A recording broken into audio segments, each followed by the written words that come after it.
Oh, there we go. Hello, everyone. How are you? I am. It's not Friday. It usually is, but it's not Friday. It's Wednesday, the 2nd of July, the day after Canada Day. Happy Canada Day weekend, everybody on the right side of the border. I hope it was a good one. I had an excellent Canada Day. I hope you had a good Canada Day, Vish. Well, my sister-in-law is now a PhD, so proud of her. Oh, And very I hear good. that the one that was foretold in the ancient prophecies has arrived. Yes, this is true. Congratulations. Thank you. Weston Niels James Davis was born at Okay. 9:37 p.m. last night, and I am now, for the first time in my life, a grandfather, and it feels pretty damn good. Mazel. So thank you. And I was very excited that he arrived on Canada Day. Born with a Weston toucan, was born with a toucan. Yes, he was. So as the prophecies foretold. as the prophecies foretold. So yeah, it was a big day. I went mountain biking yesterday with Dagon, the abomination of the Philistines, and we tried out a new trail yesterday, which was pretty great. The weather was great. So yeah, all in all, it was a fabulous day. So but I feel like someone's missing today in the moment, and I'm apologetic for this. There is, I went to the trouble to make this this really nice. I thought it was a really nice thumbnail. Maybe I just don't know what I'm doing, but I went to the trouble to make this this thumbnail, and that's my friend Pat Lowinger, PhD student in archaeology at the University of Leicester, who works on like Roman archaeology shit in England, and I think in parts of the continent as well. And he was going to be here, but he had to dip out literally at like the last minute. Like he called me about an hour and a half ago and said that he had family stuff that came up. So sadly, he's not going to be here. I figured that we should just press on. And truth be told, so the Pat's part of the presentation is sort of towards the end. I figured that this is something I'm going to have him back definitely in the near future, the very near future, hopefully, just to get him to talk about some Greco-Roman shit. He was going to talk about the Latin Vulgate today, so we Neat. can have him back to talk about that, and he can tell us a little bit about what the Latin Vulgate has to say about the topic for today. So Nice. we're going to press on with Isaiah chapter 6 today, in the versions minus the Vulgate. So we'll talk about the Masoretic text, we'll talk about the Dead Sea Scrolls, we'll talk about the Septuagint, the Peshitta, the Targums. I think that's about it. But yes, and we're John really wants to see Yahweh's junk. So that's and that's Okay. I think that's probably why that's probably why there's 38 people here. I also feel like I'm sure I know my friend just saying hi to some people in the chat. Rion was here earlier. I've added some new mods to the roster. So welcome Pragmatic Crystal and Aunt Jer to the ranks. So it felt things got a little what's the word? Uh it wasn't chaos, but it was the mods were a little bit busier than usual on Saturday night. So I figured Mm. we could use some Okay. bolstering yeah, you weren't there, and usually, you rule with the iron fist of destroying stupidity. So It's just a very swift ban hammer or it is a timeout swift, hammer. very swift, It's very usually swift. just a timeout hammer. People have to do something pretty egregious to get like banned. So yeah, so this is where we're at. We've got some new mods. And I'm starting today with I was going to finish talking about how right from the get-go, I also feel like maybe I owe an apology to Lawrence at Milwaukee Oh, Atheist, because I Milwaukee know Atheist. Yeah. he streams on Wednesdays. So if we're streaming at the same time, Lawrence, I know this pisses you off when I do this. It's happened once or twice before. My apologies. So it was a whole thing about, kind of what this week looked like. I hear you guys have a holiday on Friday. So it just It's a minor holiday. a minor holiday. So this just sort of happened to be, this is kind of when it ended up being what it ended up being. So I will get back to, I kind of like doing it on Fridays. Friday afternoons feels like a good time for us. So I'm probably going to continue doing that on Friday afternoons, unless there's extenuating circumstances. Yeah, because the show must go on. Lil, it must. I hope this will relieve some of your stress. Hey, we were completely on time today. Thank you very much. 10, 20 seconds behind. It was, yeah, we were right there. So I think we're pretty good at that, honestly. So, but we should get into The this one on Friday, because I ordered some groceries so I can make delicious hamburgers and hot dogs. Other than that,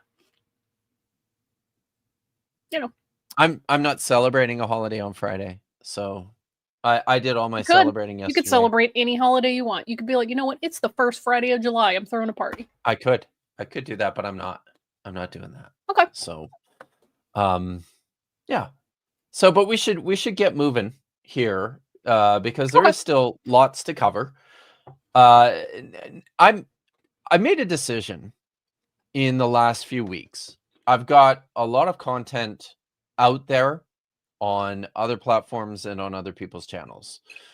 I have done a lot of public lectures and public presentations in other spaces. And I decided that it would be a good idea to bring a bunch of that stuff back home here to where my audience usually finds my material. So some of this stuff that I'm going to be presenting over the summer, and I'm going to be doing over the summer is stuff that I've done on other channels, and some of it's a few years old. Like the stream today is a presentation that I did with Pat a little over 2 years ago. So, but it's one that I think is really good. I really like this one. So I thought it was worthwhile to talk about this again. Also, I'll be real with you. We have various chat messages throughout the day or throughout the week. Unless you directly link me to something, or unless it comes up in my feed on your community page, I don't really see the stuff you post on other channels. So just from an audience member standpoint, there we go. It'll be nice to see everything in one spot. Yeah. See, I think it's good. So, and yes, that's very much what this is. What this is a part of. I'm grabbing a bunch of stuff that I've done on Derek's and Neil's and Jacob's channel, and I'm redoing it here. So, and I think that's good. I mean, you get to make whatever limited pennies on your own stuff. Sure. Instead of someone else making pennies on your stuff. True. And you're not making any. Yes.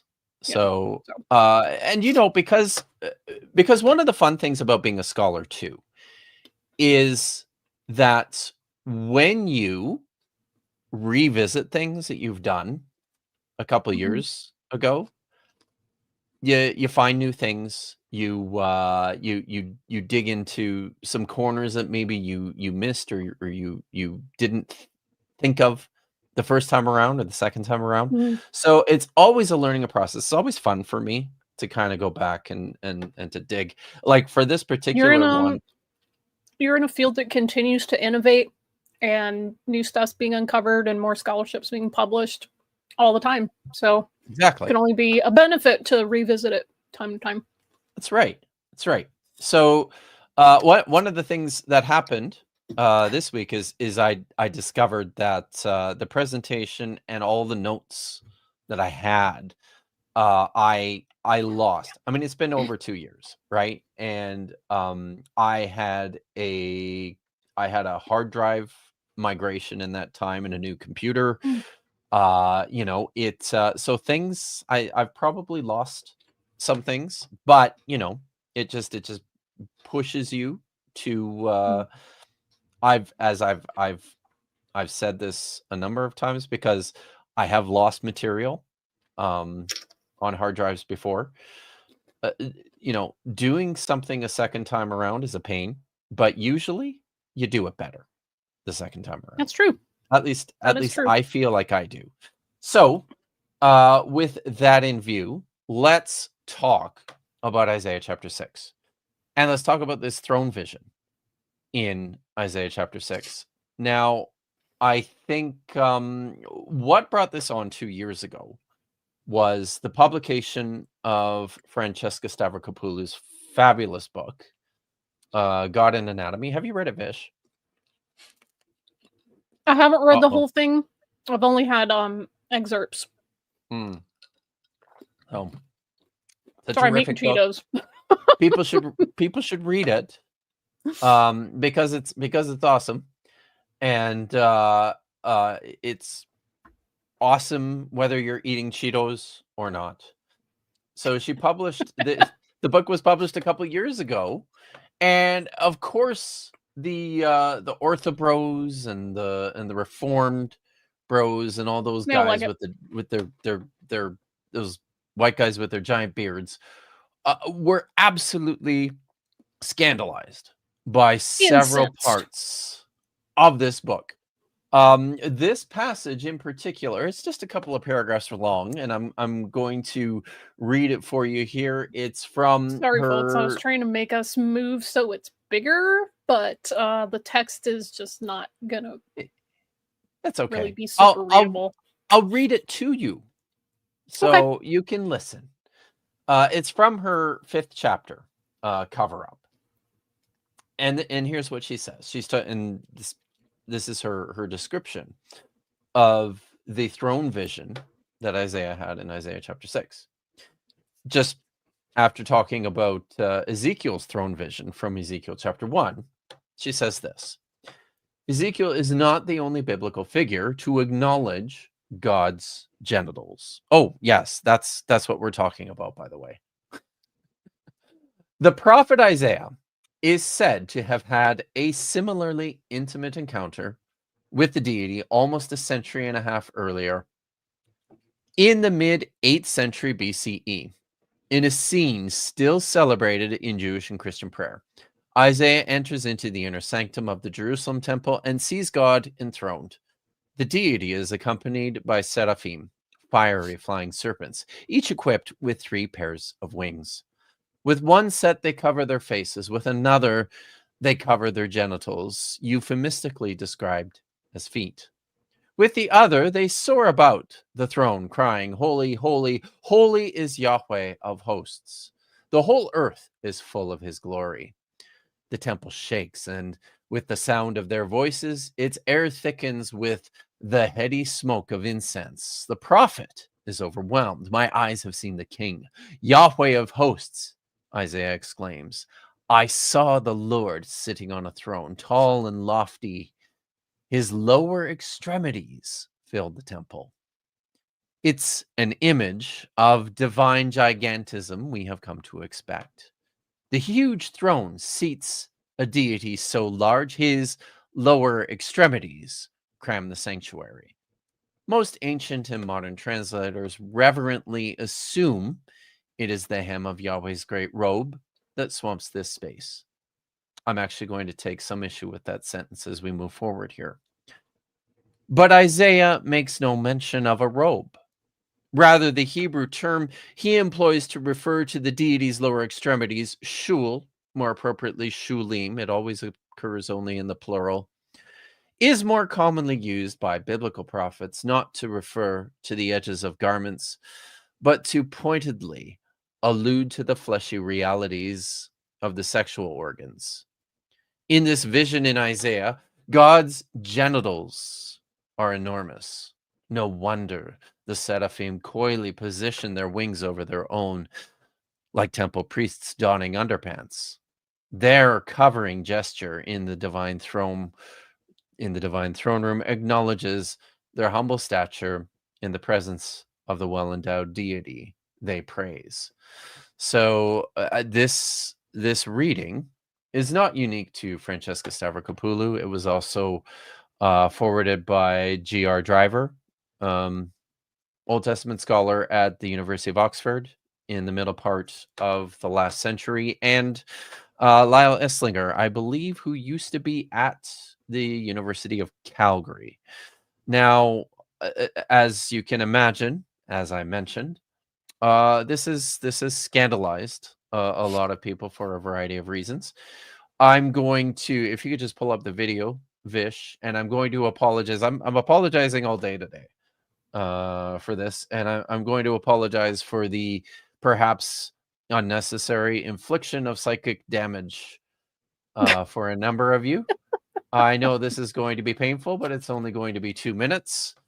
But I thought it important to just take a look and see just what sort of reaction this text of Stavrakopoulou's incurred when she published the book. Here we go. Of her reading of Isaiah 6 verse 1. No, just to give you an I'm example. not aware of almost anything she's said. Okay, this is going to come across as wild to you, but if you can put on the screen Isaiah 6:1, any translation would do. And I want you to read it out for me, and then, but the last word, or the last second or third last word, I want you to insert the word penis in there. Penis? Literally, I'm not kidding. It's in her book. Just pause it for a second, Vish. Just verse 1. Okay, in the year that King Uzziah. So I'm going to point out, as I often do, that this is the ham-fisted way in which someone who doesn't read the text in the original language, but is trying to navigate the nuances of the original language, will describe what should be done with the text. So, yeah. We can continue. Shall I continue? Okay. Yeah. Uzziah died. I saw the Lord high and exalted, seated on the throne, and the train of his robe filled his penis? No, okay, the word for robe, according to her, is penis. No. See, because he misunderstood, right? I know he corrected it. I mean, the instructions were bad. The train of his penis filled the train of his penis. They were. Okay, I'm just temple. So did you hear that? The Rob said the train of his penis. Like, no, again, that's still not correct. It's less wrong, but it's not correct. It's all right.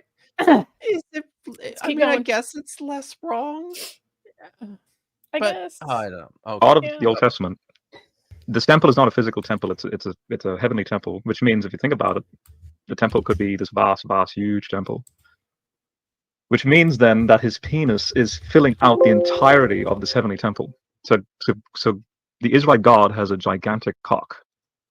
That's that Francesca's argument. I would laugh, but I can't hear anything. And is there any? How does she come up with that? No biblical scholar agrees. She only relies on one paper, a paper written by Esslinger. I strongly doubt she would rely on a single paper. Like, I'm gonna press X to doubt. There aren't many scholars who take this position. So I can believe that. Yes. So but single paper. it would, yeah, it's there's a couple more, certainly. Okay. So, Who was relying Or not. Unless you wanted to finish a thought. no, it's good. You can go. Okay. on GR Driver's conjecture, because the word is used for robes more so for women, where there's texts that speak about lifting up the robe of a woman to expose her genitalia. And this one dude was like, oh, even though it's speaking about female genitalia like in a derogatory way in those other texts, maybe since that same word is used over here, maybe this is speaking of God's penis.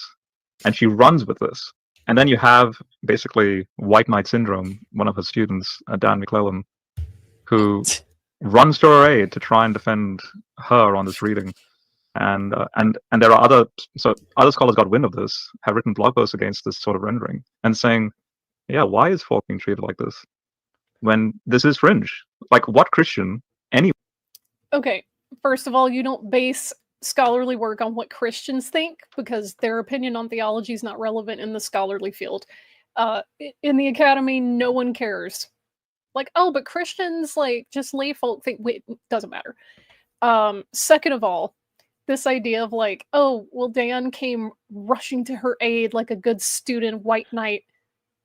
Do you think that maybe someone who has a PhD and like 2 master's degree might see some what do they call it, evidence that this is a theory that has legs? Maybe. Is that even a possibility? Yeah, I think Okay. that's possible. And Possible. I would also, it kind of has me wondering too. Thank Is you. this Yes, third leg? this is a very mature stream. Does the objection have so much to do with the actual reading as it does with No. I mean, how much of this is tied to the fact that Francesca Stavrakopoulou is a very publicly visible, successful female, outspokenly non-confessional biblical scholar? Yeah. Well, we all know. Let me let that him she finish needed a man. these last few seconds, because I'm pretty sure you left it in here where he tells on himself. Anywhere, even critical scholars would say that, Isaiah was describing God's gigantic penis filling. Sorry, Yeah, Christians' theology, that definitely is something that carries weight in the academy. Good job, guy. Yeah, not so much. So, and just to provide some context too, one of the other reasons that Rob Rowe is really upset in that clip, he just made brief mention of it. This is also very shortly after one certain now disgraced Egyptologist was drummed unceremoniously out of the academy. You guys might remember him. A spirit critter. Spirit critters aren't affected by killing humans. A lot of spirit critters are really into killing humans. Hey, you've just made a spirit critter's day. Spirit critters don't like humans, especially not the evil ones. Oh, that guy. What? I don't know. If somebody could explain to me what the hell that was, I would appreciate it, because I've been searching. Someone just explain to me what? Spirit critters. I don't know. But Okay. he's a special. It's not family, it's clan. Mishkapet. Maybe it's a Hebrew word. Spirit critter. I don't know. The Amaluka. It's right. He's reading. He's getting this stuff all from the same secret Gnostic texts that of course. I don't have access to. So this is the same school that these other 2 clowns went to, that you can say that a female scholar is doing her work by cup size, because that's something you should say out loud in the public arena about one of your peers. Yes. Yeah, exactly. So just some context, and now I think we can jump into this, because I think that most people,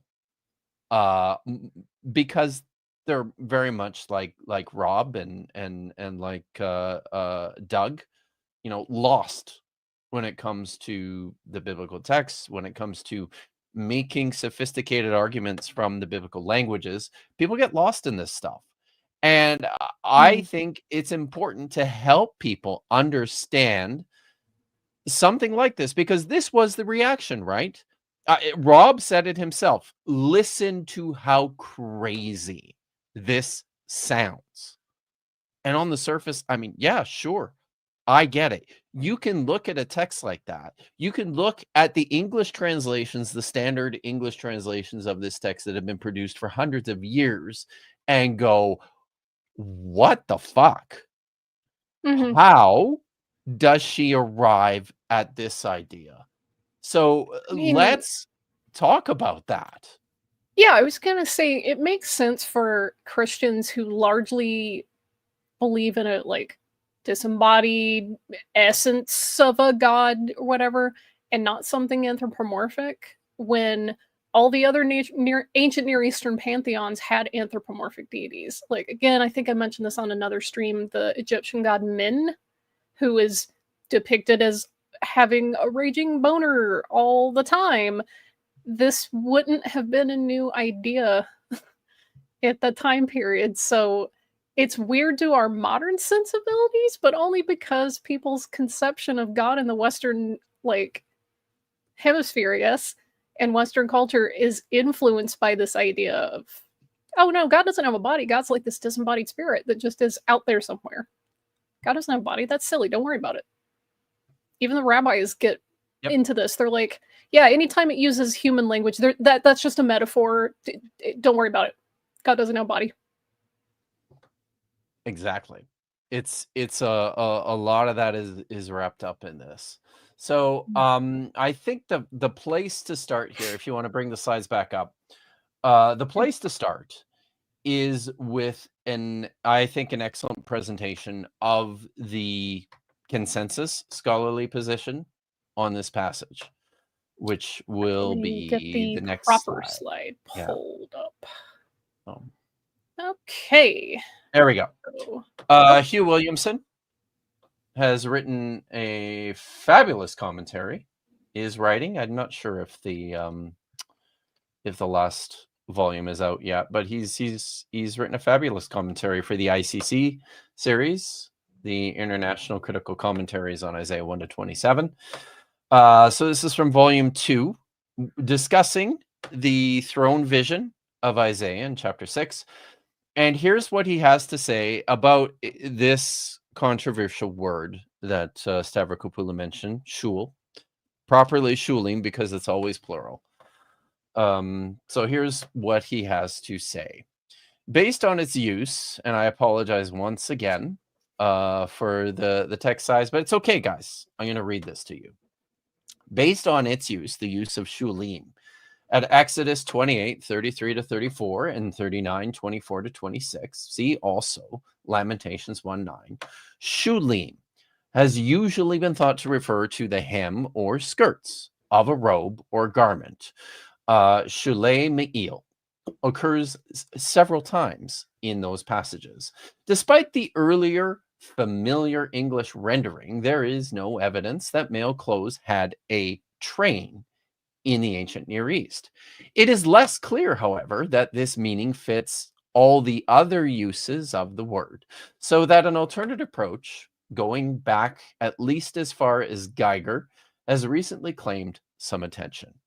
Driver argued on the basis of the other contexts where the word occurs, the versions, post-biblical usage, and cognate languages, that it basically means extremities, whence it may be applied inter alia to clothes, hence hem, which he considered unsuitable in our verse, or the human body, buttocks.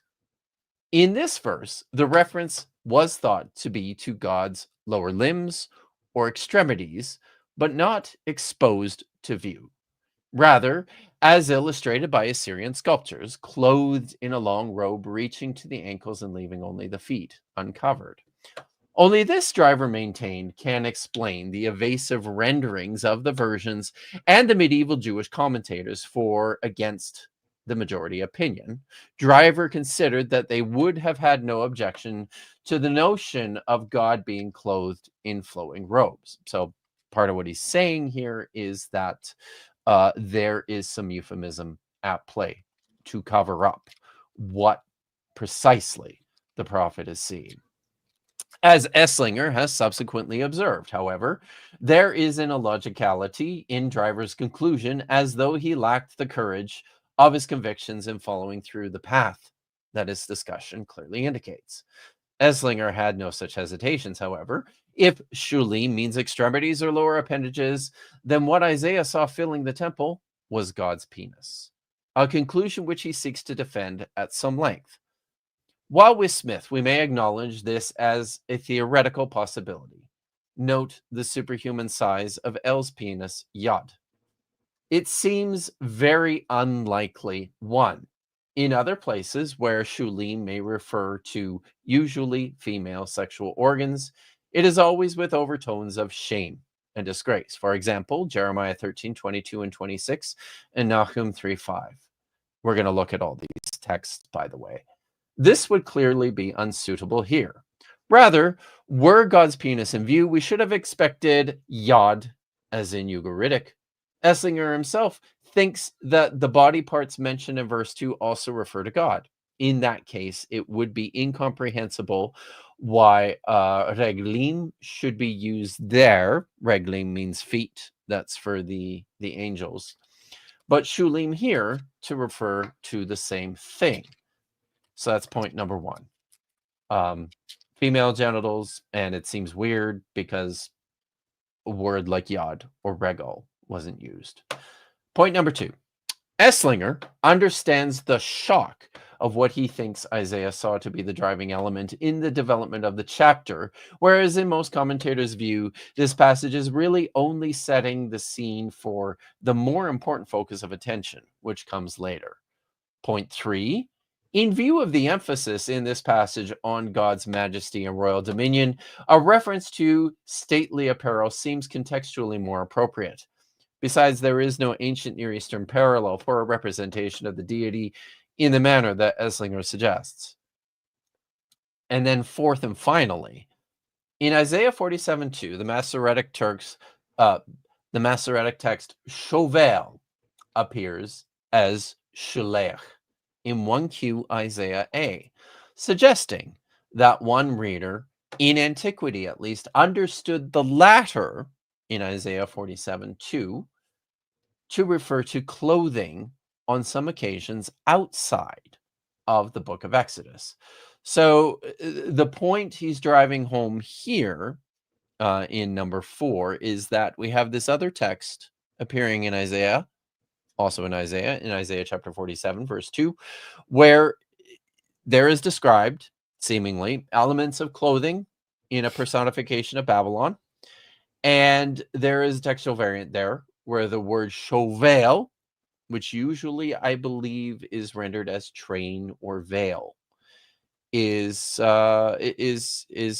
shulech. So that's the construct form with the feminine second singular pronominal suffix. It's the same word. Williamson's argument here is that, look, somebody, maybe this is the original text even, but at least someone in antiquity made this connection between pieces of clothing, so we can thus conclude that shulim was also understood by the writer of Isaiah as a piece of clothing and not as the physical anatomy of the divine being. So I'm going to challenge that here towards the end. I'm going to challenge all of these points the driver makes in the presentation that follows. And I think we can, I'll just finish with what he says here. Here's his conclusion. Given, therefore, that the meaning skirts can be etymologically justified, that shulim is admitted by all to refer to the extremities of clothing in some passages, and that pache driver, such a meaning, is entirely suitable in the present context. It seems that it is to be preferred over any alternative. The Septuagint, at least, may not only have been influenced by the desire to avoid an anthropomorphism, but in addition, on the basis of verse 3, to introduce what is agreed to be one of his favorite themes. So that's what Williamson has to say. Let's now talk about this word, because this is really what this hinges on. What are we talking about when we're talking about Isaiah seeing the shulim of Yahweh? Shulav is the term. It's the plural construct with the masculine singular suffix, the pronominal suffix, the referent of which is Yahweh. What does it mean that Yahweh's shulim filled the temple? Next slide. So we're going to start in the text. There it is. In the year that King Uzziah died, I saw Yahweh sitting on a throne, high and lifted up, V'shulav, and his shulim filled the temple. What is this word? So here is what the Hebrew Aramaic lexicon of the Old Testament has to say about this word. It's not common. It doesn't occur a lot. And when it comes to words that don't appear with much frequency in the Hebrew Bible, it's always more difficult getting a clearer sense of their meaning. Lexicographers in such instances will usually draw on cognate languages such as Ugaritic, if it occurs in some of the scan instances in Moabite or Edomite or Amorite texts, Phoenician texts, Akkadian texts. They're going to other cognate Semitic languages to try and help provide some understanding of what this word means. Unfortunately, this is a word that doesn't seem to have cognates, at least none that we're really clear on. So we're in a bit, it's a bit of a challenge trying to determine what this word means in the first place, even in all its instances. So here's what the dictionary definition says. It's usually plural, shulim, meaning seam or edge in the first place, very generally, or second, the lower edge of a vessel. He's got some references there, probably to be compared with Arabic, saulat, flabbiness around the stomach or another part of the body, which is quite interesting. Okay. So, adjective, aswalu, hanging slack, loose. We've got examples of what it looks like in its construct form with the pronominal suffixes. Aswalu, hanging slack, one might say dangling. So, you know my friend Matt Monger. Oh, yeah. So he likes to translate this term as dangly bits. Hey, same brain. So tracking same brain. It's dangling. It's dangly bits, guys. Think dangly bits. Hanging, slack, loose, dangly bits. The basic meaning: what hangs down, and so what is lower. And that's it. We've got so that's the general understanding of the term. Here are some specific usages and what lexicographers suggest this word probably means. First, the seams of the royal garment of Yahweh. They use this example from Isaiah chapter 6, verse 1, and on the robe of the high priest, Exodus 28:33 and following, chapter 39, verse 24 to 26. The second meaning is the pubic region of a woman, as appears in Jeremiah 13:22 with galah. Do you know this word yet, Vish? Galah means to uncover. Also means to go into exile, which is interesting. I was going to say galut. Was that related to galut? Yeah, exactly. So occurs in the Nifel most of the time. Mm-hmm. Also, Jeremiah 13:26 with chasaf, which means to expose. Nahum 3:5, also with galah, And then 3, seams or lower part of the body.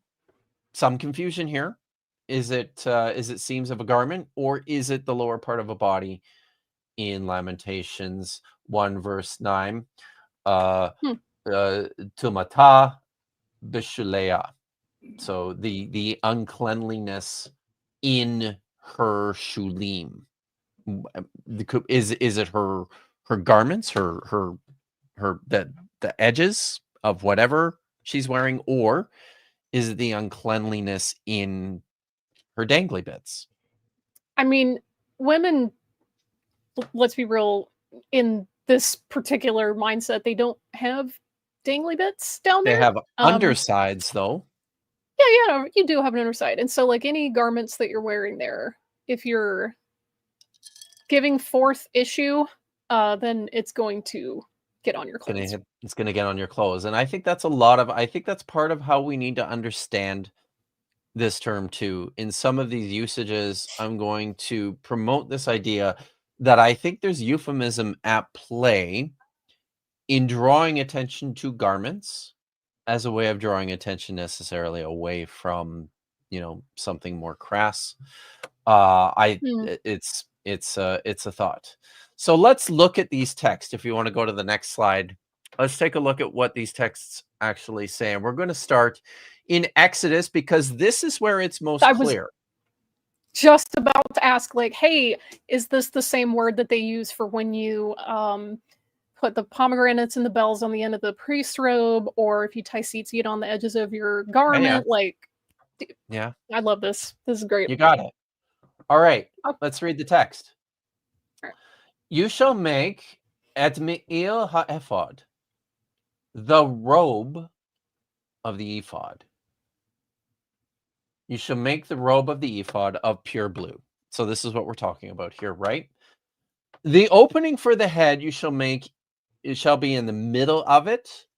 Sort of a strange way to make a garment. I'm not a seamstress. I don't know anything about making clothes, but this if you take a giant piece of fabric and you just cut a hole in the center, you can just drape it over yourself like a tunic. You do a lot of this. You do a lot of costuming. Yeah. I mean, is that what you do? Start with the big, and you cut a hole. It depends on what you're making. If you just need a plain tunic, just take a big old square rectangle of fabric, put an opening for your head in the center, and you just drape it over yourself, and it looks like a tunic. We're all learning things here today, folks. I'm learning things. This is great. If you want a bag tunic, like Katie Lewis said, you can also, if you decide later to, you can tie the sides or sew them shut. So excellent. Yeah. All right. So the opening for the head shall be in the middle of it. The opening shall have a binding of woven work round it. It should be like the opening of a coat of mail. Maybe. I think so. So that it does not tear. Al shulav, on its shulim. We're still talking about the me'il ha'ephod, the robe of the ephod. On its shulim, sorry. Al shulav. Rimonai. Oh yeah, pomegranates. Yes. Yeah. Okay. I'm still You're looking becoming You're looking at the text. Yeah, I can't just read it in English. I gotta I have it on my other monitor. I'm like, I can't just read it. Yeah, of course. Okay. So on its shulim, this is the edge of the garment, the me'il. Make pomegranates of blue, purple, and crimson yarns all around. Al shulav, again, on its shulim, with bells of gold between them all around. So, and I think that's hit the button. Yeah, and that, like, reading that, knowing a little more Hebrew than I did, like a year ago, I'm getting the sense that, like Katie Lewis says, typically you would sew that very basic tunic up the sides. So, like, as you know, on the bottom of your t-shirt, it looks like a circle. And to keep the opening from fraying, you put like a collar, or you can do, there's little stitches called like blanket stitches and other things to keep the fabric from fraying.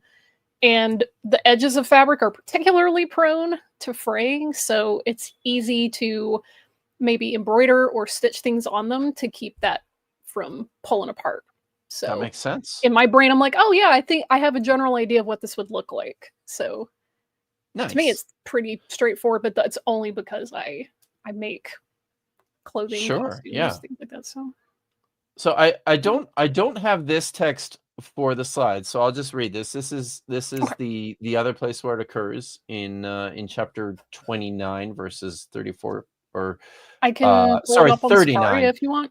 Don't worry about it. It's not Okay. super important. I'll just read it. 39 verses 24 to 26.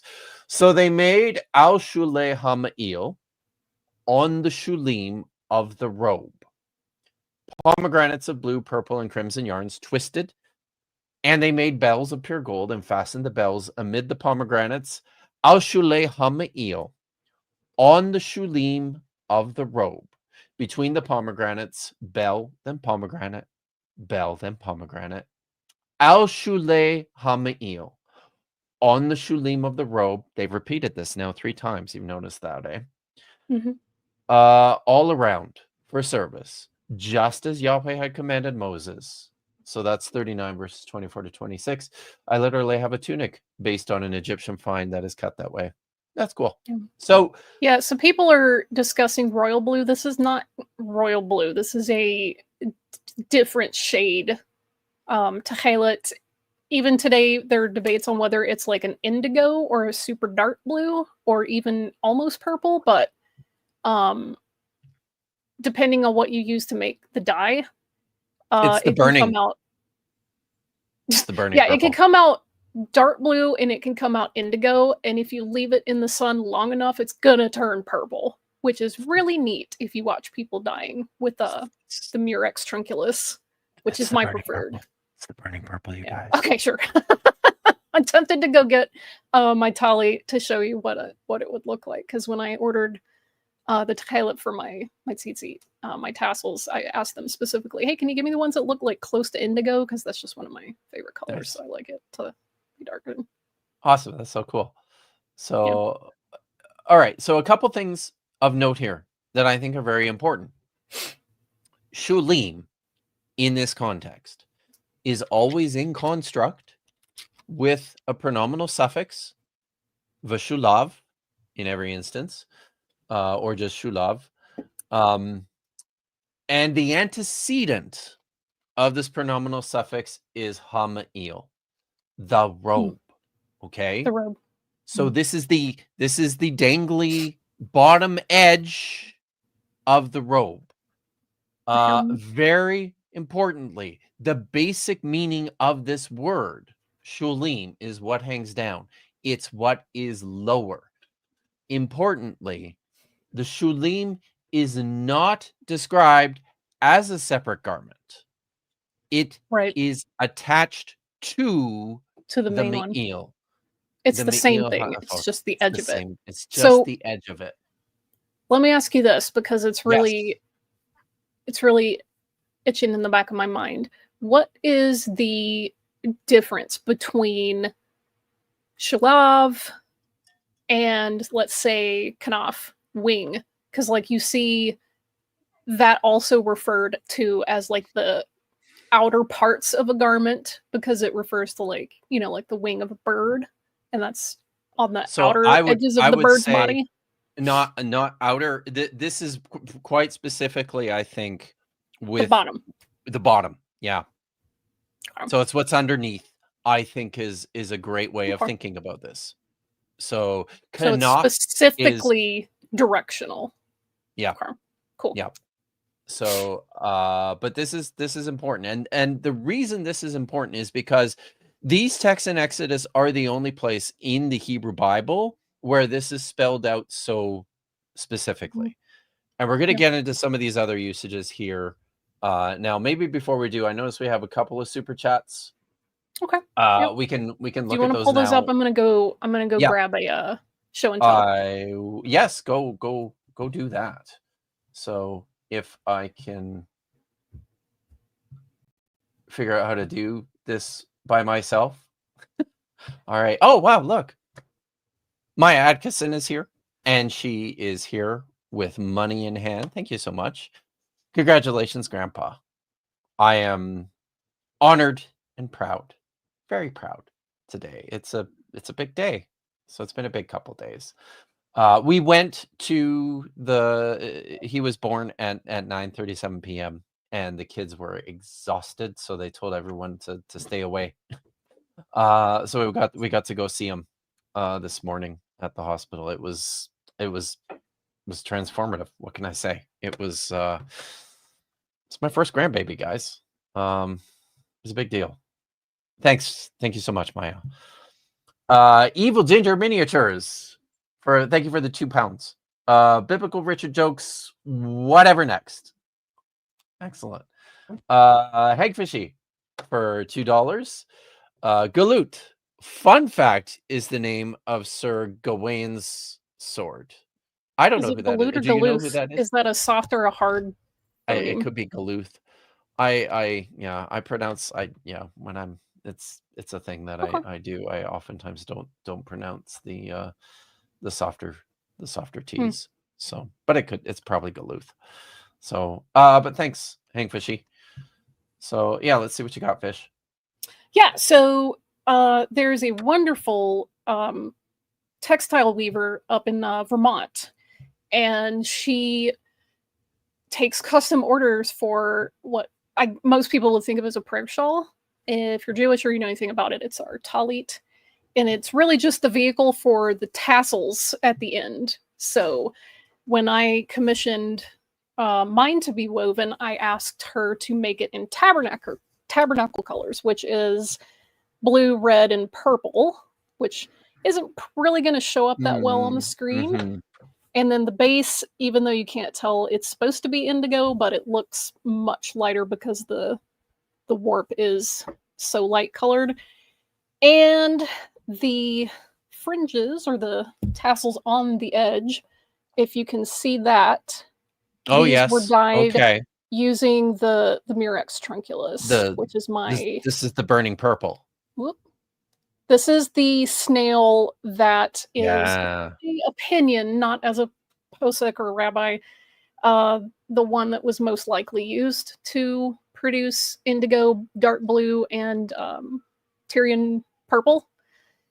You can watch videos on YouTube where people will take the snails, extract whatever glands they need to, stir it up and mix in a couple chemicals to develop it, and it looks like this yellow goop. It looks kind of like snot. But if you dip something in it and you pull it out, when it's in the sun, it almost immediately starts to change color. And it'll go from like a medium bluish to a darker blue. And if you leave it out long enough, it starts to turn purple. And it sucks that like it takes so many snails to make enough dye to get like big garments, which is part of the reason it was so freaking expensive. Yeah. But based on like all different sorts of chemical analyses and, you know, samples of other garments that we have from the region and the general time period, it seems like that was the best candidate. I think there was this idea that it had been hunted to extinction or whatever, but regardless of where you're at on the matter, yeah, it can definitely make some gorgeous, gorgeous dyes. And Tyrian purple looks beautiful, especially in the sun. And yeah, chemicals are cool. Chemistry is awesome. Chemistry is awesome. That's Katie why Lewis we're here, and I are on the right? same wavelength. Murex is color fast on linen. Yeah. There's a lot of stuff that gets me specifically really interested, and a lot of people who do like garment making or do dyeing and stuff that is just one of the really fascinating aspects of this. And yeah, one of the big arguments for being the right career. Yeah, there was around the turn of the century, there was a rabbi that said, "Oh no, I figured it out," and he made the case for like a cuttlefish. And for a while, people were convinced, but I don't think he really made a strong enough case, especially when we started to kind of like rediscover populations of the Murex trunculus snail. And obviously the descriptions that various rabbinic sources give, they're several centuries later, and it's not always the best language to try to describe it. They're like, oh, it's the color of the sea. And you're like, well, that's blue. But that's not true, because when you look at like closer to the shore, water looks more brownish or whatever, and that's the color of the snail shell. So this is a whole pet project. You can tell I know way too much about this crap. But yeah. Yes. All right. Let's go through these other examples. Okay. All right. So, because what we're doing here, this is lexicography, people. We are looking at the way this word is used in the text that we have available to us, and we're trying to figure out what it means. So this is Jeremiah chapter 13, verse 22. So you will say in your heart, why have these things befallen me? It is because of your great iniquity. Shulayach, your shulim, have been uncovered. Nechmasu, Akevayak, sorry.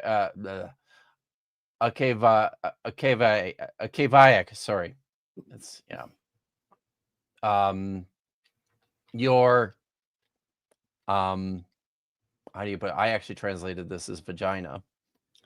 Has been violated or is violated. So that's Jeremiah 13:22. So this is euphemism. This is more generally understood as violence has been done to it. Yes. So it's a graphic image. It's a graphic depiction of a woman basically being stripped naked. The conventional understanding of shulim here is that her underskirts are being pulled over her head. Yeah. So it's and some of this has to do with how you're going to understand both the noun and the verb there as to the action being applied. Because he's using gala there, which means to uncover. And it can mean to it can be used in the sense of stripping off, but I think that's more contextually sensitive. A more natural way of understanding this is uncovering your shulim. Yeah. So, and then he goes on to say in verse 26. Do I have verse 26 on there? I think I do. Just maybe hit that. I was saying verse 22, if I were gonna just machete awkwardly hack my way through that, I would probably roll with something closer to the idea of Gala is like, it's not just being exposed, it's being brought into view or being brought out into like being exposed. So that's exile because you're being brought out of something and exposed to the nations. Yeah. So just to give people kind of a sense of what you're talking about here, like the word we're gonna be doing some inception here. The word revelation is derived from the word apokalypto, the Greek term, which means to uncover or to reveal. It's a specific translation of Gala or Galut, right? From the Hebrew. So this is the way the Greek writers and speakers understood this term. It's the revealing, right? Yeah. It's the uncovering of something that's secret, that's hidden. That's a big part of why I prefer exposure here. Exposure of the shulim, right? Not the removal of the shulim. That's good. It's exposing it. It's revealing it. Yeah. And that's also like you can expose something in a good way or a bad way. And usually when we say, oh, so-and-so was exposed as an abuser, we definitely mean that not good connotation. Yeah. So if you're putting stuff out there for people that normally is kept covered, it could be for modesty's sake, which is why you don't uncover the nakedness of your insert relative. That's a shameful thing. Same thing with Noah. I mean, that's a whole this is really good, a good like through line here. Yeah. So let's look at verse 26 here. Even I am the one who will expose Shulech, your Shulim, on your face. It's Al. Yeah, this is pretty direct, right? It absolutely is. Venir a Colone, your shame will be seen. It's going to be revealed. Nira. Yeah. Yeah. So again, we're going to ask this question as we look at each of these texts, because you'll notice that again, in this instance, like with the Exodus passage, it's Shulim in construct with the pronominal suffix. We need to know what the antecedent of that is. Who are we talking to? What are we talking about? So Shulim is in construct with the pronominal suffix. It's a second feminine singular pronominal suffix. You might be tempted to think that this is with reference to something like a personification of the city of Jerusalem, where Jeremiah is talking about exile here. But I actually don't think that's it. This oracle begins Emor Lamelech Velag Vira. So that's say to the king and to the lady, probably the Queen Mother, is what a lot of the English translations will suggest. So I think this is directed to the king, to the royal family. Interesting that Jeremiah is using the second feminine pronominal suffix here as opposed to the second masculine pronominal suffix here. I'll backed up to the beginning, or closer to the beginning of chapter 13, and it's talking about the pride of Judah and Jerusalem specifically. So there's, I think, a case to make that, especially considering, let's see what verse it is, verse 27, after it says, I will, expose your Shulim over your face and show off your shame. I behold your adulteries. This is the revised JPS. So your lustful neighing, like a horse neighing, your unbridled depravity, your vile acts on the hills of the countryside. Yeah. Woe to you, Jerusalem, who won't be pure. So I think, obviously there's a personification going on there, and even a king can be said to be like tied to their cities or domains in a way that is intimate that way as well. Let's not miss the opportunity to point out that Jeremiah is a famous misogynist who is not above emasculating his male audience, calling them girls all the time. And I want to go on a little bit of a tangent. You can take this down just for a few minutes, because I want to go on a little bit of a tangent here, because I like talking about what Jeremiah is doing with his audience quite a bit, because this happens a lot. This is something from another oracle. This is Jeremiah chapter 22. And I write a little bit about this in my book. This is from the final chapter, where I'm talking about the death of the king Jehoiakim.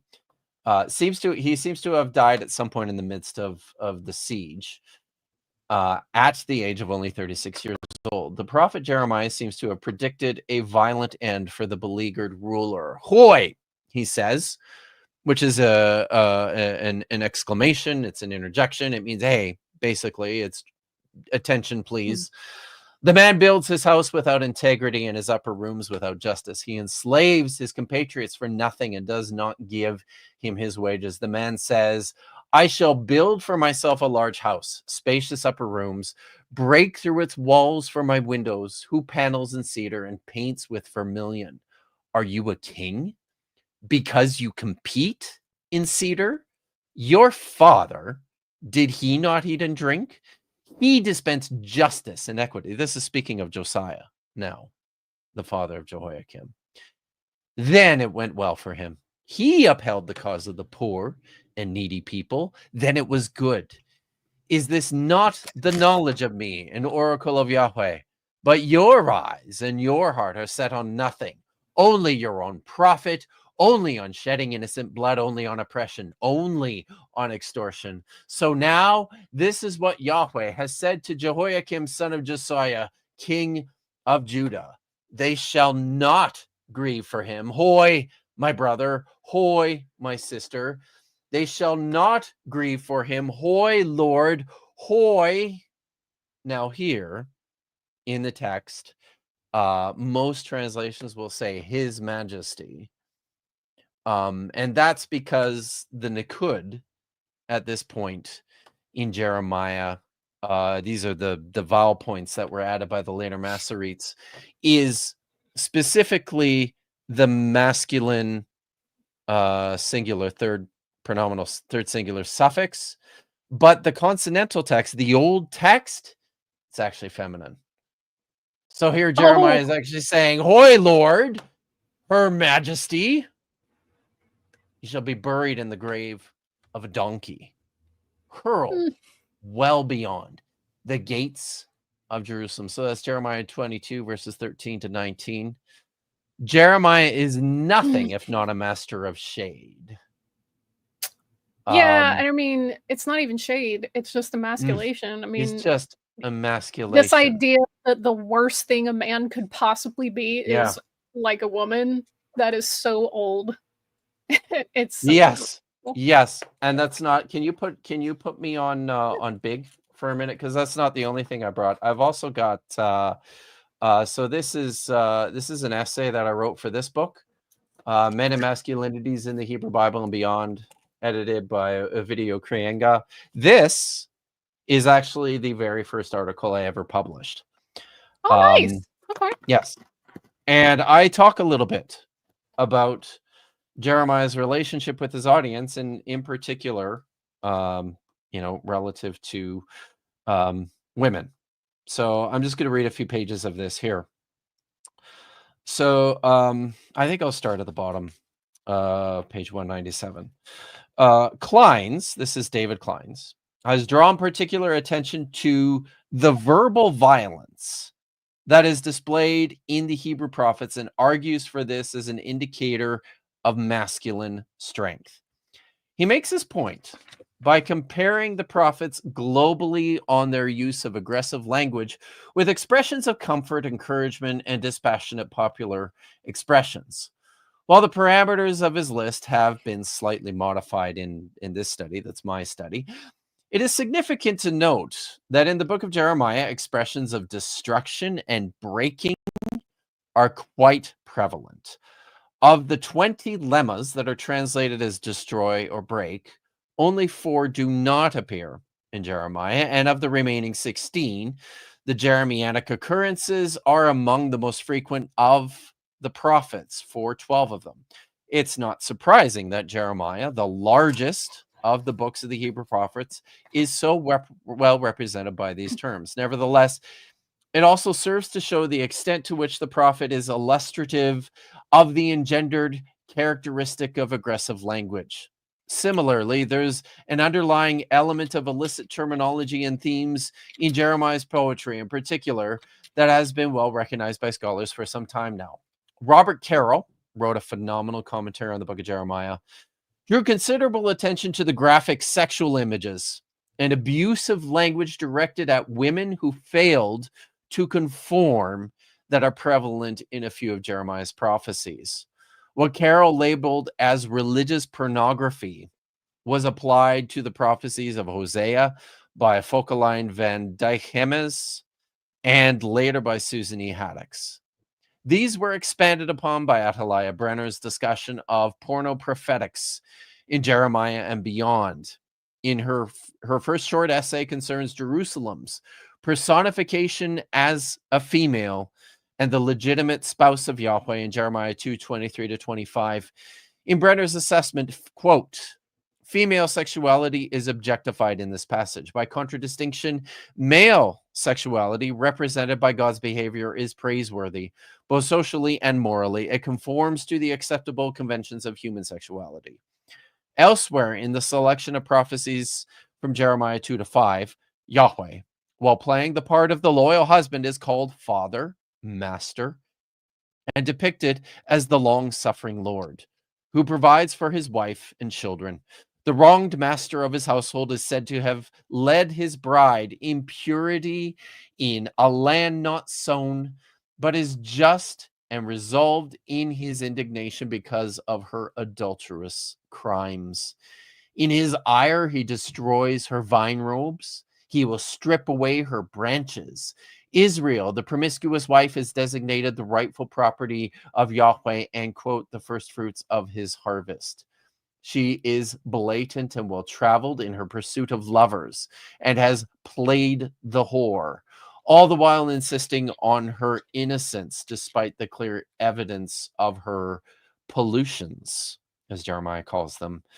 The function of illicit imagery that denigrates women is in part to maintain male dominance and the aggressive and violent character of what is unmistakably male when it is applied to Yahweh. Thus, a more accurate portrayal of Jeremiah in tone with that of other Hebrew prophets includes an emphasis upon aggression and military activity, but also the objectification of women as part of this aggression. And I think by and large, within Jeremiah in particular, within a lot of the prophets, you can read this general sense of emasculating anyone that they don't particularly like, anyone that's in opposition to Yahweh and to what their words, their messages are. This is very characteristic of the Hebrew prophets. This is characteristic of Jeremiah. This is what you're seeing at work in the oracle from Jeremiah 22 that I read. I think there's something at play here, just even in the personification of, because you don't have to do this. You don't necessarily have to personify the city of Jerusalem as a woman. But he does at every opportunity. If he's inclusive of the king and the royal household, then personifying the royal house as representative of a woman. This is common. This is common. This is just that too how this stuff works. Talking about like Jerusalem, or even sometimes like the people as a collective, as in the feminine or as a woman, like, wow, we're gonna dunk on you because women be cheating. You're just whoring around with everyone.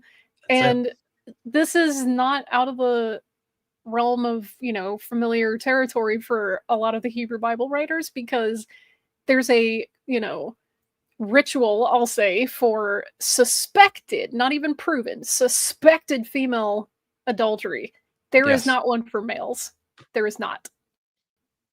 So, like, if a woman suspects that her husband is sleeping around, there's no analog to this.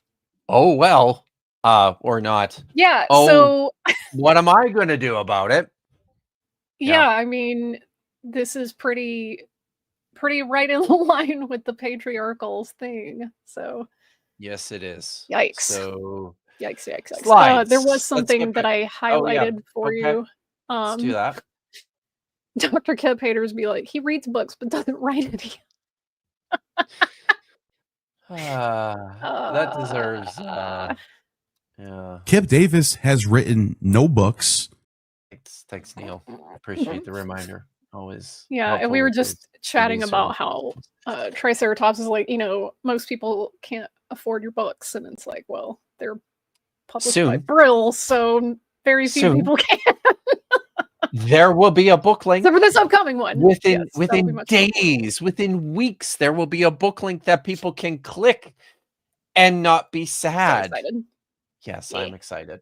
So, misogynistic Bible. Next, you'll tell me that professional wrestling's fake. Don't you dare spread those lies. Dude, no. Dirty lies. No, this is not the place. Listen, Bret the Hitman Hart is the best there is, the best there was, and the best there ever will be. Never hear a bad word about him. Bret Hart is a Canadian, and unlike my grandson, was not born on the 1st of July. And he did not come out of the womb wearing a toque. All that means he probably came out wearing pink and black, though. Is the best. Yeah, but my grandson's the best. So, anyways, the national treasure slides. Canada. I respect that. He certainly is. Slides. Okay. All right, let's go to Nahum chapter 3, and we're going to see more of the same thing at work here. See now, this is for you, an oracle of Yahweh Tsebaot. This is Yahweh of armies, Yahweh of hosts. I will uncover Shuleach, your Shulim. Once again, this is the plural construct using the feminine second singular pronominal suffix. On your face, once again.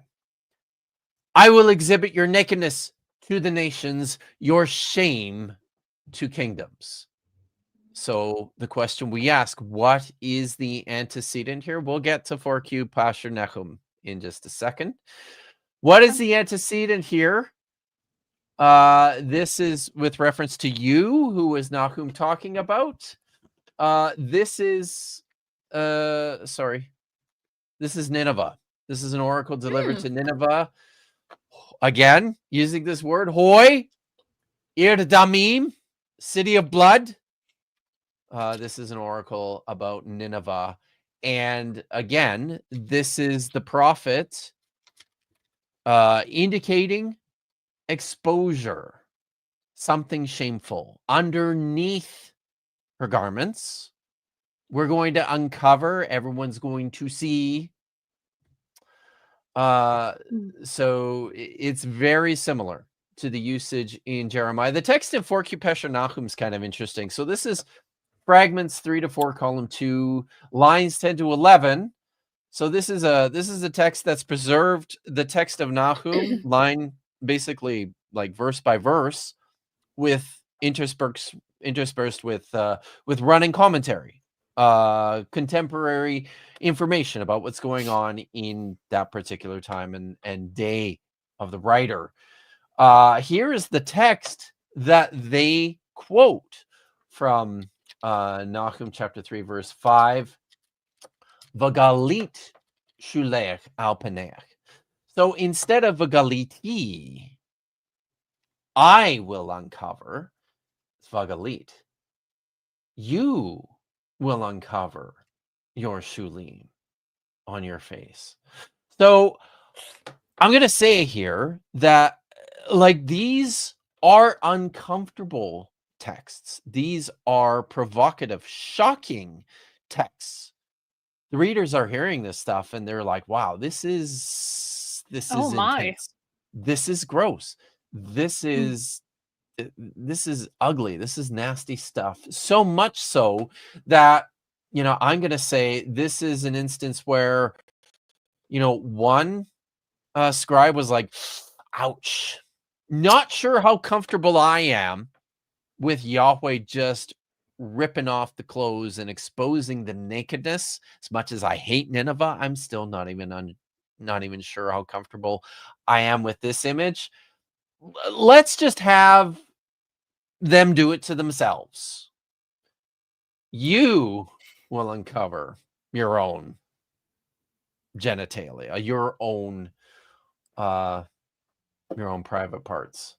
So I'm just gonna again here draw a note to this verb galah, to uncover, to reveal. Cognates in Ugaritic are to penetrate, interestingly. In Phoenician, to open, to make public. So this is where this idea of revelation, apocalypse, the revealing comes from, right? So I think this is relatively important to our understanding of this word. It's something that's exposed. It's not something that's removed. All right, let's go to Lamentations 1. Her uncleanness is Beshuleah, in her shulim. She gives no thought to her end. She has sunk spectacularly. There is no one to comfort her. See, Yahweh, my affliction, that the enemy is great. Again, this is shulim in construct with the pronominal suffix. It's a third feminine singular pronominal suffix in this instance. So what's the antecedent of this? In verse 1, it says, Echa yashva badad. Eha, lonely sits the city. This is with reference to the city of Jerusalem. Again, the feminization of the city of Jerusalem, as with the city of Nineveh. This is part of the emasculation of the enemy or the offending party, at least. But I think, once again, in this particular instance, it's her uncleanliness is in or on her shulim. Some translators have understood this to be a garment on the skirts. But if this is, as we'll get to Isaiah and talk a little bit more about this, if we understand this by the basic definition as the underside, the dangling parts, we're asking the dangling parts of what? The underside of what? In each of these instances, it's not, as it is in Exodus, me'il. It's not a robe. It's not a garment. It's you. It's her. It's a personification or a person. So let's go to the next slide, Vish. These are the texts that we have to work with from the Hebrew Bible. And I hope you can see, I hope you can understand just by these limited usages how challenging it can be to arrive at a clear understanding of what's going on in each of these occurrences. Exodus is pretty clear, right? I would say we've got two options here as we approach Isaiah chapter 6 with these other examples in view. As we're doing our lexicography, we have two options, I think.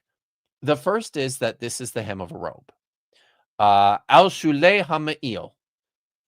It's always clear that this is what is being spoken of.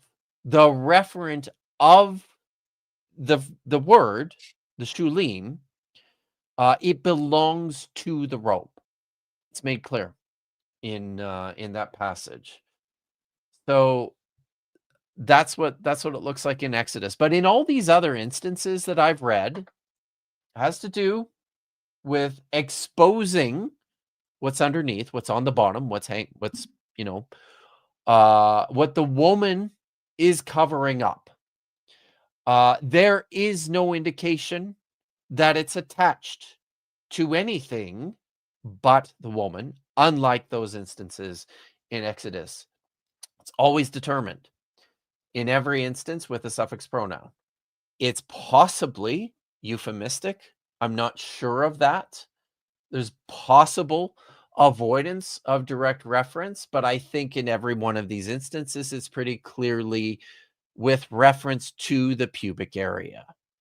It's the genitalia that's being uncovered in each of these instances. So we have two choices here when we approach Isaiah chapter 6. Are we talking about a robe that fills the temple, or are we talking about something else? Are we talking about... Let me be the Jew in the room for a second again, Yeah, because for sure. we have to do this. ¿Por qué right. no los dos? Why can't it not be the hem of a robe that needs to compensate for the large genitals? Yes. Right? I think you make an excellent point here, in that one of the big problems with this text is that the writer is very obviously being coy. Right? He is writing between the lines. He's not saying the thing directly that he's looking at. I think you're absolutely on to something, which is part of why this text is weird, right? And to me, that seems a lot more plausible. Like, it's gonna rock some worlds, but if it's just the robe, if that's what's intended in view here, then why doesn't he just say? Why would it need to fill the temple? Maybe because it's covering something really big. Yes. Yes. So, And then he realizes that, because what's his next statement? Whoa, I saw, I have seen the I kavod. saw him. Yeah, I saw the Yahweh. glory. And I listen, saw the I know glory. this is again pretty crass, but there are some men who wear clothing that makes it very obvious which side they're wearing it on. And this could be a way for the prophet to indicate, like, oh, yeah, the train, or the hem of this garment, it filled the temple, and I saw the dick shadow. Like, So and you're like, this is so we've looked at how this word appears throughout the Hebrew Bible. Let's now look at what the oldest readers of this text did with it. Okay, let's talk about the translations. Well, first of all, let's provide some broader context here. Stavrakopoulou already talked a little bit about what's going on here. Here's the rest of the passage in verses 2 to 5. Seraphim were positioned over him, each having 6 wings. With 2, each one covered his face. With 2, he covered his reglav, his feet. Mm-hmm. And with 2, he flew. Each called to the other and said, Holy, holy, holy is Yahweh Tzabaoth. His glory fills the entire land. The doors of the Olam, that's the portico, shook from the sound of the call, and the house was filling with smoke. And I said, woe is me, I am dumbfounded, stupefied. Because of the robe. I am a man of unclean lips. I am living amidst people of unclean lips, because the king, Yahweh Tzabaoth, my eyes have seen. So I just want to point this out, right? Like, this is normal. Before you say what you need to say, Vish, this is normal. No, I'm not going to say it. I'm just going to type it. Okay. So there is already euphemism at work in this passage. The seraphim are covering their eyes. They're covering their feet. Probably not. This is common within the Hebrew text, and this is something that commentators are agreed on in this particular passage, that the seraphim are actually covering their own genitals here. They're covering their eyes. They're covering their feet. One of the ways we know this, if you can move to the next slide, I'll show this. Take a look at how Targum Jonathan translates this passage. I literally just looked at earlier. Yeah, right. It's because you know how this works. You know how we do this. 3 divine beings, which is interesting, were aloft before him, each having 6 wings. With 2, each covered his face so as not to see. With 2, each covered his body so as not to be seen. And with 2, he served. So, not his feet here. They're covering their torsos. They're covering their midsections, their genitalia. Why are they doing that? It's not just because Yahweh's well-dressed. It's not just because of that. Maybe God is just a foot guy. Let's not rule out. Let's not rule anything out here yet, people. I mean, also, if you don't bring it up, I'm going to mention Ruth sneaking into Boaz's room at night to uncover his feet. Mm-hmm. Even the sages were like, I don't know if those were his feet. No. This is the kind of stuff that is as much as the reading that Stavrakopoulou prefers is controversial. This is not. This is widely agreed that the angels are covering their own genitals in this vision here. So, and now I'm like, serpents, like the idea of the seraphim, it came from like the parallels in, for instance, like Egyptian culture with the cobras and stuff. Yeah. So those don't really have genitals the way that like a humanoid figure would. So now I'm like, what did they look like in that case? Did the idea of seraphim were shift over time? Like I think this is part of it, is that, and I've read other scholars talk about how there are slightly different depictions of seraphim depending on where you go. Like there's a seraphim that's more commonly Mesopotamian, one that's more clearly attached to places like Nineveh as opposed to Babylon, or in Egyptian the depiction of the deified snake has some slightly different aspects to it too. So we're not entirely clear on what these look like. We have ideas, and I think I think you're right. It raises a good point. What does this look like? What are they covering? And all to say, I guess, just to reveal like how little we really know about a lot of this stuff.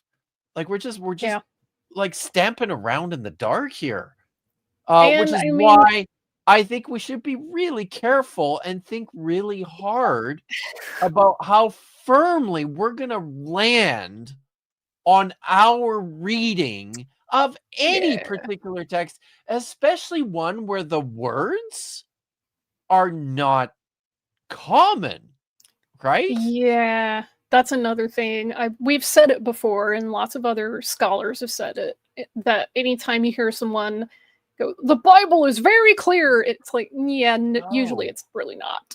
We're blind. Really not. Guys. It's a lot more wiggly than you think. Oh my God, I'm so sorry. I guess I should highlight this one, chat, then start us left. Do your heat bang. I actually think the last time I gave this presentation on another stream, that came up. I'm not going to lie. Okay. I'm pretty sure that is something that somebody actually mentioned. Okay. So in this bring up this next one. One of the first places that we go to as biblical scholars is the Septuagint. The Greek translation of the Hebrew Bible is among our earliest evidence for how Jewish readers were understanding this text. So how does the Septuagint translator first handle what's going on in the Exodus passage, where this does seem clear? Look at what he does. Oh, wow. It didn't look nice on my slide, I'm afraid. Toloma to hupoduto. He understands exactly what's going on. This is the hem of a robe. The hem of the robe. Okay? So in the Exodus passages, which I think in the Hebrew is pretty clear because they provided us a rather detailed description of what's happening on this robe, the Septuagint knows what to do. Does he proceed with the same level of confidence when he's talking about these other instances? Look how he translates these other places in the prophets. Ta opistia or opiso. The back. The ass. Yeah, that's how I was going to read the Jeremiah passage when I pulled it up in the other. Yeah. So, not skirts, right? He's understanding it the way Vish and I kind of talked through this, and I think in large part because of the depiction of what's taking place. This is something that's being uncovered and revealed. Oh, right. Oh, Kip, would you say that the woman in that passage is embarrassed? Yes. Would you say that, knowing the etymology of that word, at least the popular etymology, embarrassed? Oh, I need a drum. I need a putaching. Don't I? I need a putaching. A do. I need one of those. Someone, can you please get me one of those? I need one. All right. So that's what the Septuagint translator is doing, right?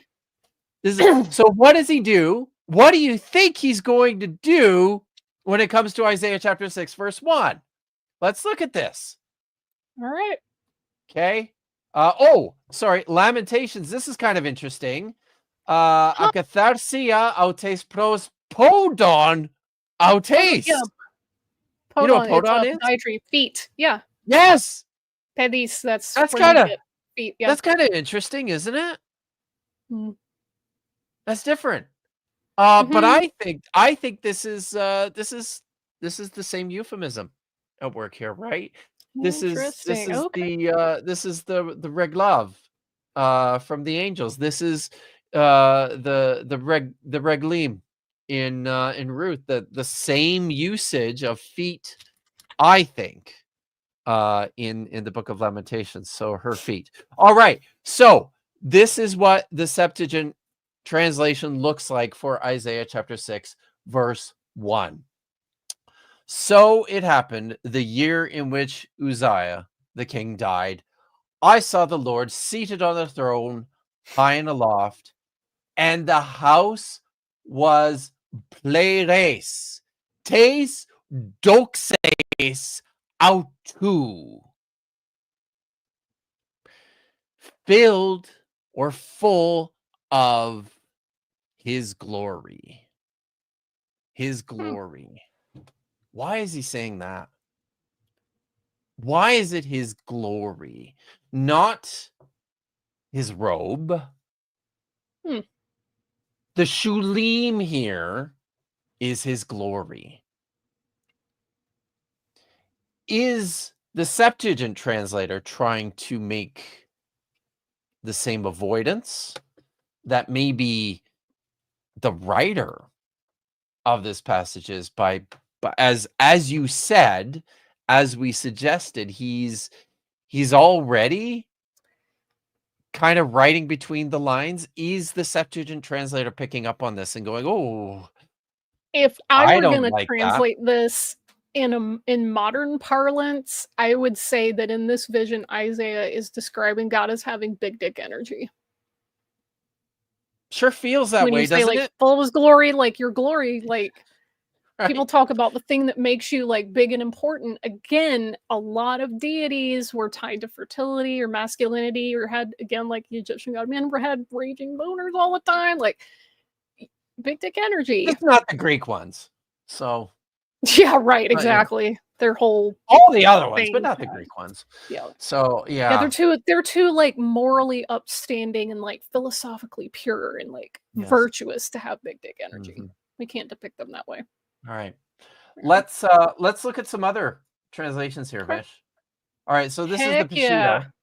This is Syriac. In the Syriac. year Heck yeah. of the death of Uzziah the king, and I'm very sad that I can't use my fancy Syriac fonts in Google.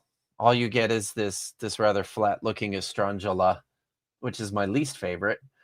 In the year of the death of Uzziah the king, I saw Yahweh, Maria, as the Peshitta calls him, sitting on a high throne, and here the hem of his robe filled the temple. But wouldn't need a hem that big unless it needed to cover something. Very clearly, this is a construction. The way they do it in Syriac, vashakla de shafolohi, the hem of his robe. You need two words to describe this. He's actually had to add that second term in here in order to make this work, right? So this is clearly an interpretive decision. I think this is strongly influenced by the Exodus passage. So we have options here, right? And importantly, I'll say we have no idea how early some of these Syriac translations go or how late they are. This is probably I think most scholars will tell you that the Syriac text that we have in the Peshitta is quite a bit later than anything in the Septuagint or even in the Give me a Targums. ballpark. Probably maybe as early as 4th, 5th century CE. So a lot later. Wow. Right? Yeah. Oof. So late. and this at this point too, or one of the reasons the reason Pat was going to be here was to talk about what happens in the Latin Vulgate.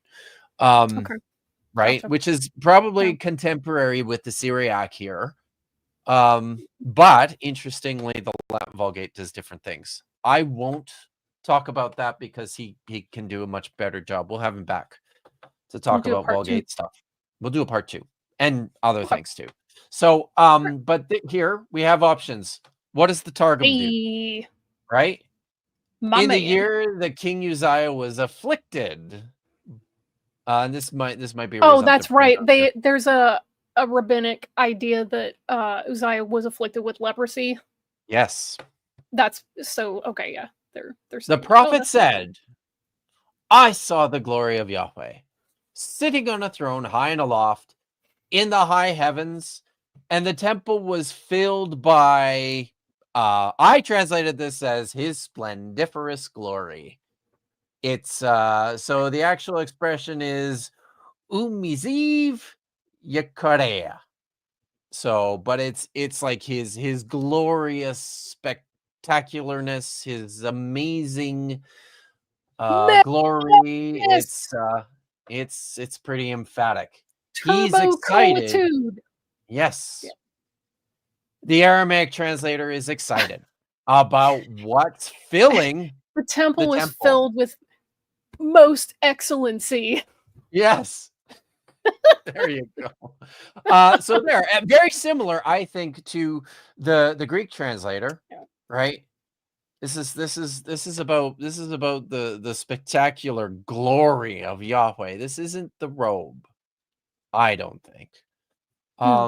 What do I have next? I gotta look at my notes here. I strayed a little bit from those. So This one, here's yeah, we're kinda back to the options here, right? So what are we talking about? Are we talking about the hem of the robe filling the temple? And I think that's a strange, that's just a strange image to begin with. The bottom edge. And this is why English translations will often say that this is the train, right? I'm like, no, The that would be train's the not hem. I would absolutely render that a hem. like it's got the it's not a train. It's something else. It's the bottom edge. If it's a robe, it's the bottom edge of whatever that robe is. So this is an odd picture if it's that filling the temple. To me, again, if it's I something say else. that it's both. It's the hem needs to be very large because it's covering something very large. Yes. I think that's probably what's going on here. If it's the underside, if it's the dangly bits, if it's that which hangs down. I mean, filling even the if it temple. was his feet, if you have a hem that big, again, no matter what you're covering, it has to be sizable. And then if it's his feet, then it's his genitals. So, because this is the way this works. Hashtag Ruth. In Hebrew, in the Hebrew Bible. Yeah. So, here's my case sort of summarized, and then I'm going to talk a little bit about this objection from Williamson based on 1Q Isaiah A, and then we'll finish up. Okay. So if you have questions, there's at least one or two. If you have some more questions about what's going on here, please get those in. We're going to start wrapping up here fairly soon. So let's talk about the syntactical alignment of what's going on here. I think that there's a difference, a clear difference between the obvious description of the bottom edge of an actual garment in Exodus chapter 28 and 39. That is carried forward just in the ways in which these expressions are constructed. Shulim is always in construct. It's always the modifier of me'il, the robe. That's clearly spelled out to you in every instance. Whereas in all these other places, it's ambiguous. And I think it's ambiguous for a reason, because it is describing this revealing, this uncovering of something that should not be seen. Okay. We also have this translational confusion. The Septuagint wants to talk about the glory. The Syriac has to change what's happening in the text in order to make it about the robe. Has to say outright, this is the hem of the robe. Quite a late translation. The Targum is doing the same thing that the Septuagint is doing. They are obfuscating the thing that the prophet has seen. What do I have next there? I think the fact that the seraphim are already positioned in sexualized submission, they're already covering up their own midsection. There's already euphemistic language at work in this text. And this goes a little bit, I think, to Williamson's point. Williamson says, well, if this is actually supposed to be with reference to genitalia, then why not use a word like yod, meaning hand, or rego? Say something about that, Vish. What are you thinking about that? I was just going to say that it just dawned on me.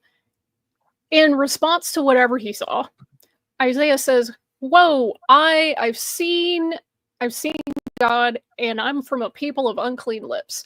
And when I think about that, I think about, okay, but he's a prophet. His job is to communicate things, either things he's seen or things he's heard or whatever. How is he supposed to describe God's glory in a way that isn't crass or isn't seen as like inappropriate? I mean, see, I think this is a very important point. And I think, listen, I am not Hugh Williamson. I'm not writing commentaries on the book of Isaiah. But I think he just got this wrong. I do. I think that for very good reason, the Hebrew writer did not use yod or rego, because this is not, he is not seeing the same thing that, you would see on a person or on an angel, even on a setup. I was going to say, like, the very next little bit, I just wanted to see what the follow-up was. Isaiah goes, I'm from a people of unclean lips. They're impure, the people are impure, but my eyes have beheld the sovereign. Just seeing God isn't something to be ashamed of. Like, you saw God unless it's inappropriate.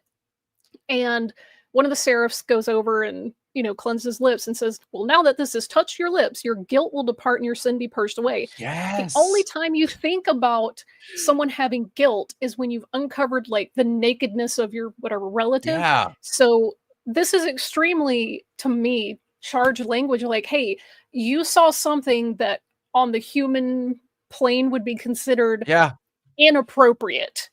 And the seraph is like, hey, it's okay. This one time we got you, like, write it off, mulligan.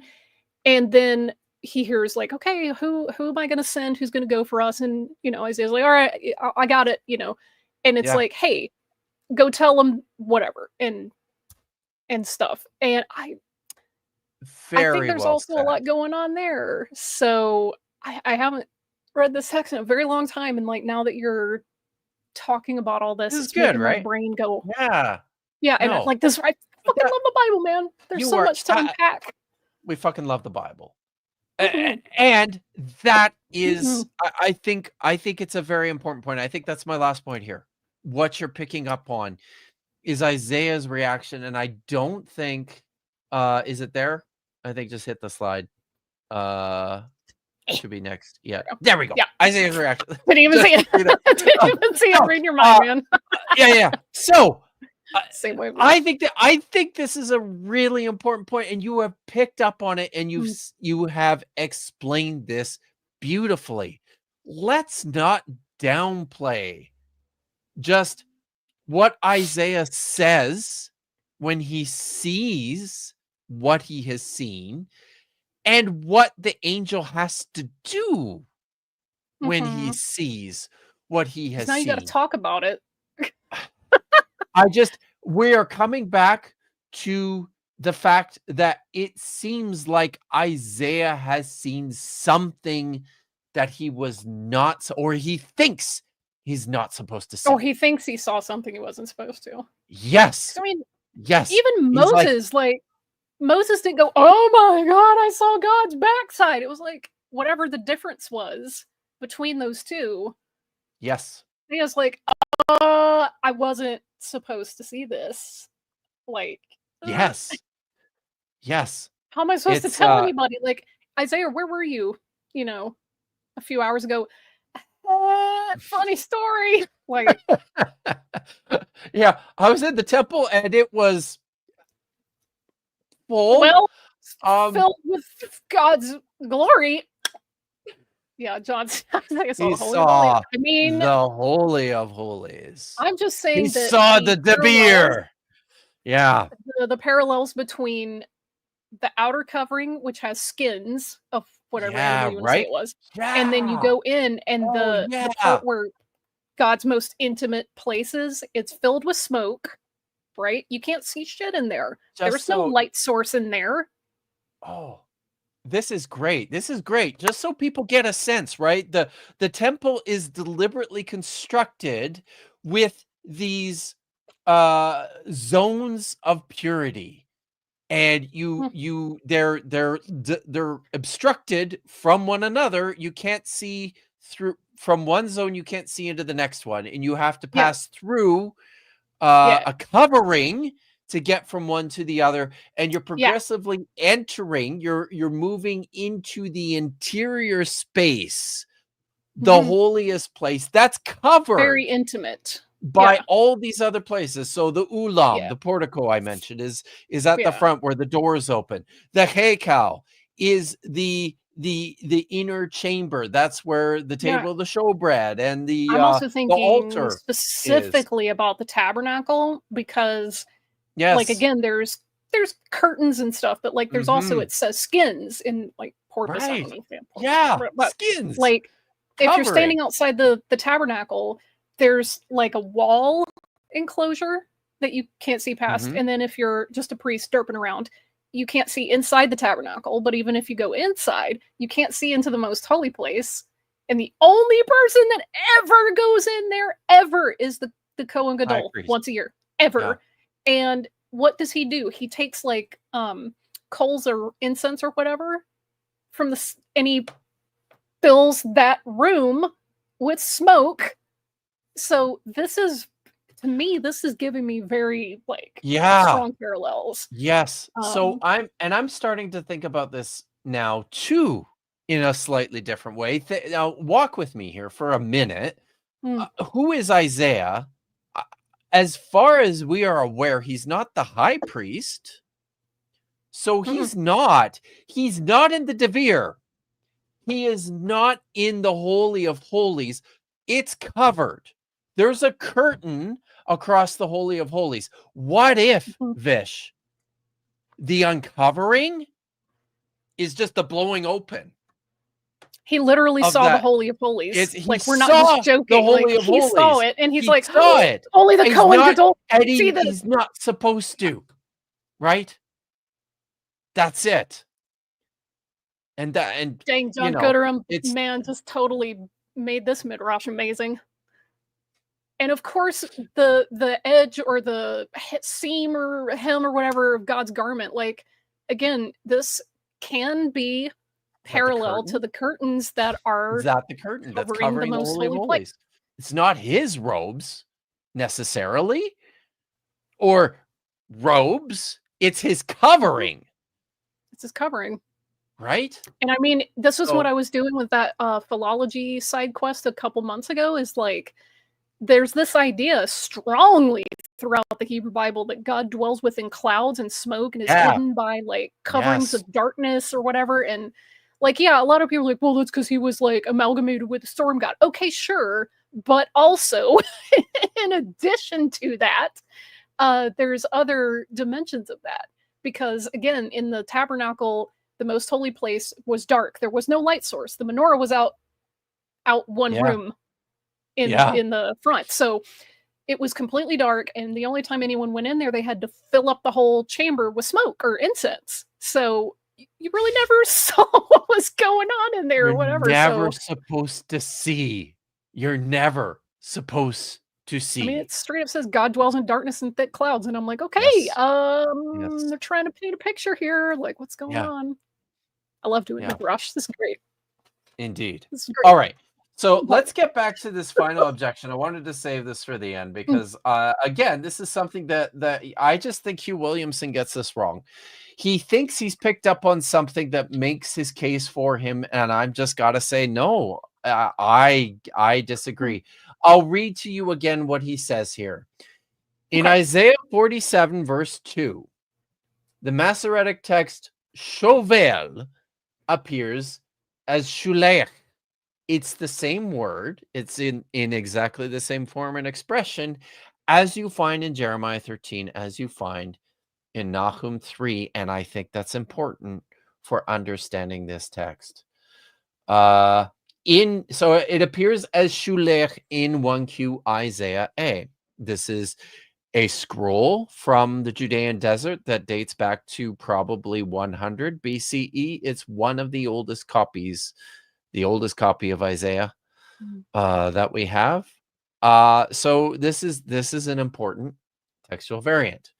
Hugh Williamson says that this suggests that one reader in antiquity at least understood the latter to refer to clothing on some occasion outside of Exodus. So here's the text, here's the passage, and this is the thing, right?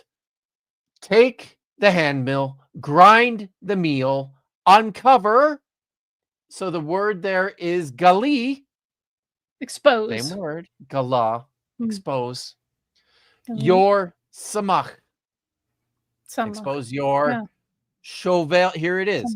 Expose your shovel or shulim. One or the other. So according to the Masoretic text, it's shovel. According to 1Q Isaiah A, it's shulim. It's one of these things. Uncover thigh. Wade through rivers. Your nakedness shall be uncovered. Again, using the nifal of Galah. Even your shame will be seen. So, Vish, that word, shovel, how much, just guessing here, how much do you think we know about that word? If I just were guessing, I looked away to read a thing that I'm going to highlight in a second.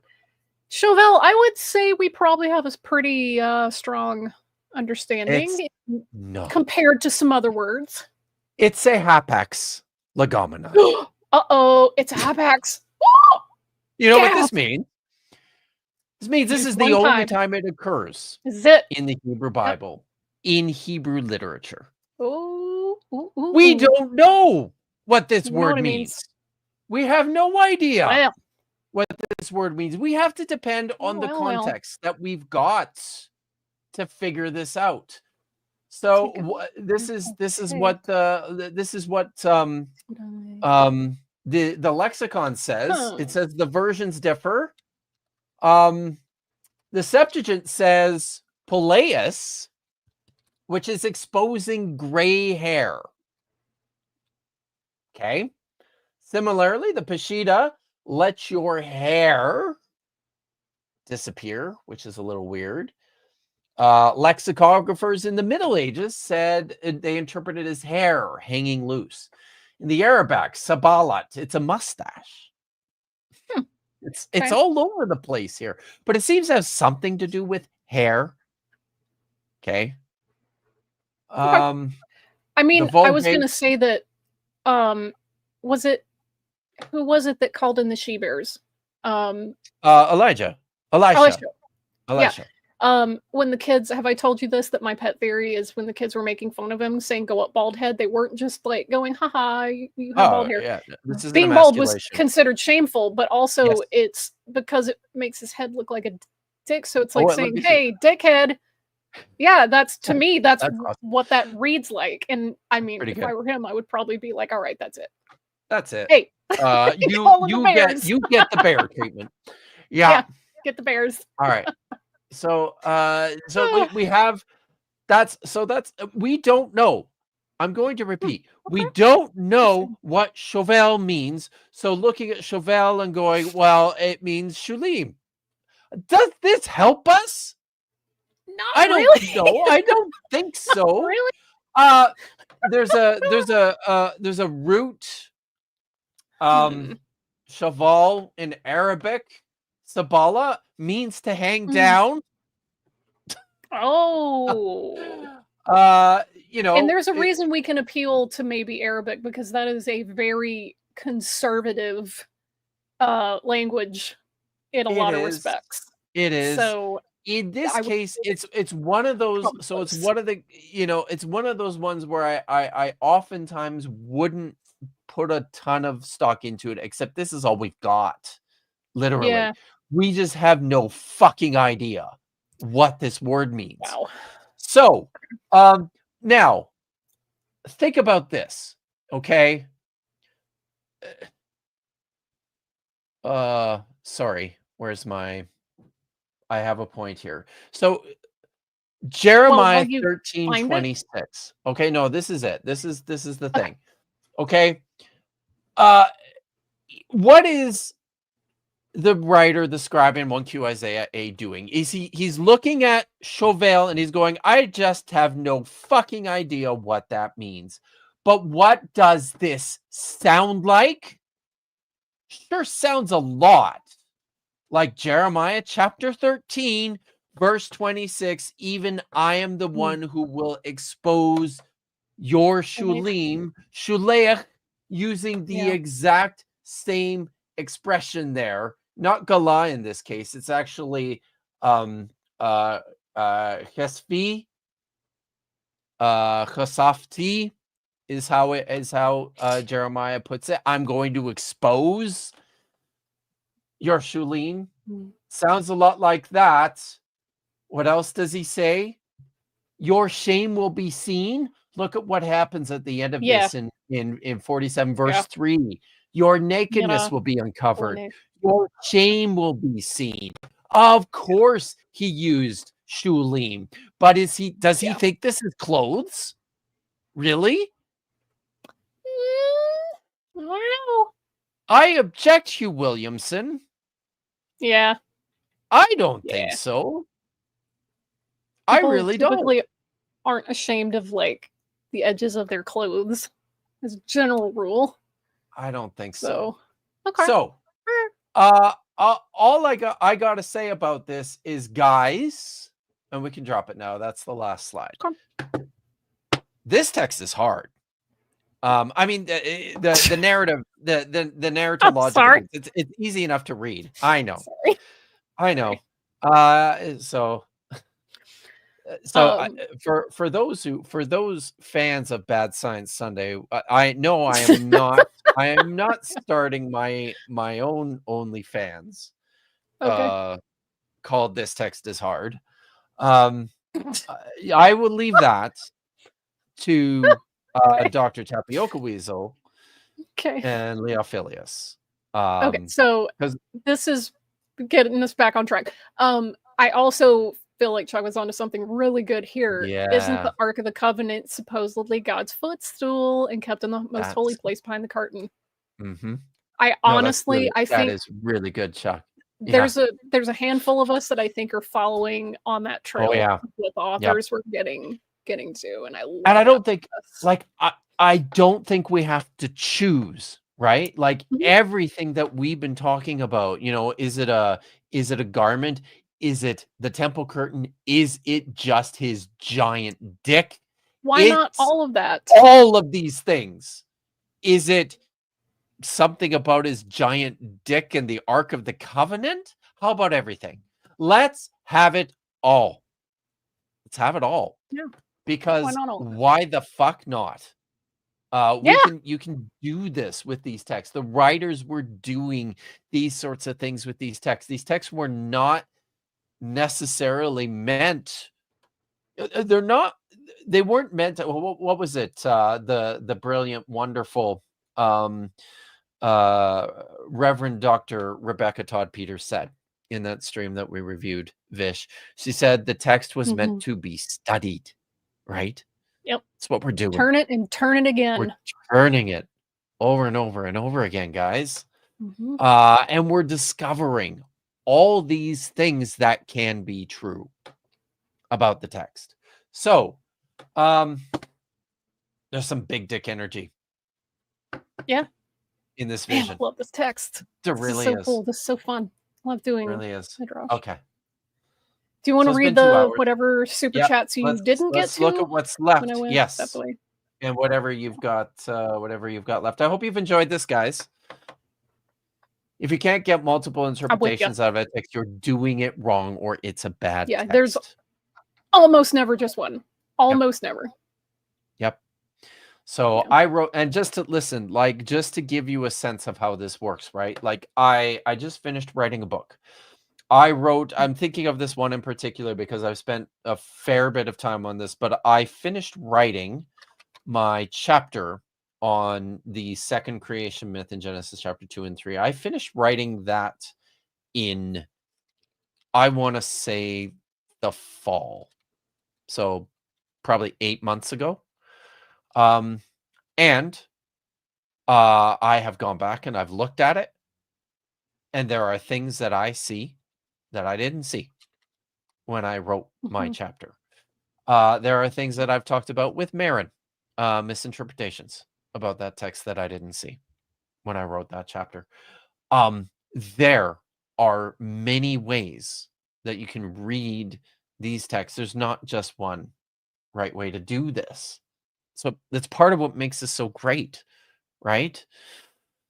There's ways to not do it. That's Yes, goddamn sure. there's ways not to do it. So, You can abuse the text, that's for sure. Yes. Going on, with another one of your buddy misogynistic bigots to whine and bitch about how this isn't how Christians read the text. Yeah. Just get the hell No kidding. out of here. That's, what? There are many ways to do this. It's not one way. There is not one way. As any Jew who knows anything about their tradition will tell you, these are ongoing conversations. Yes, they are. They're in the Talmud, for instance, which is, a good 5,700 something pages. Very few, a tiny percentage of the topics they raise are ever actually resolved. So these are ongoing discussions and should be ongoing. I don't think we'll ever really settle them. Our revulsion, our avoidance, the reason a lot of these interpretations sound strange to us is because we are in the world that we live. We dwell in the culture that we do, where a lot of the frank language from antiquity has just been deemed unacceptable in modern parlance. Western mores, especially Christian mores, have really spent a lot of time separating out sexuality and sexually charged language from holy stuff. So you read texts like this and it just it offends your sensibilities.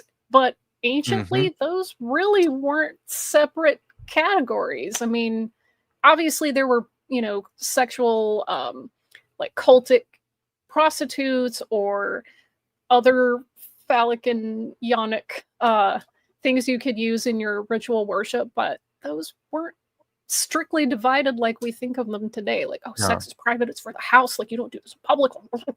And then we still, for whatever reason, we still keep Song of Songs in the text, and it still makes people blush because it is graphic. You think about the way that people lived in antiquity too, right? Like, you lived in a house with your family. Yeah. You're always having sex in front of your family. It's just what's gonna happen, right? You can't avoid that. Privacy is not something that was afforded in antiquity to a lot of people. All right, so you got to get out of here because you've got some other stuff to do. look at some questions and super chats, and then Yeah, I don't remember where you left off. with the I super do. chats. Okay, Captain Dabpool's the next one, and then we can go on Okay. from there.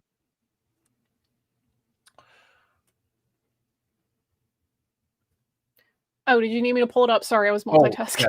Sorry. Yeah. Scroll if you back. There we go. You thought I was doing it, didn't you? Okay. Well, you did it last time, so I guess I did. Yeah. I was on But autopilot. it's because you left. So, True. all right. Thanks, Captain Dabpool, for $5. Congratulations, Skip. Thank you very much. May the excitement of your newly acquired grandparent status not be overshadowed by Jimmy Swaggart's recent descent into male bulge.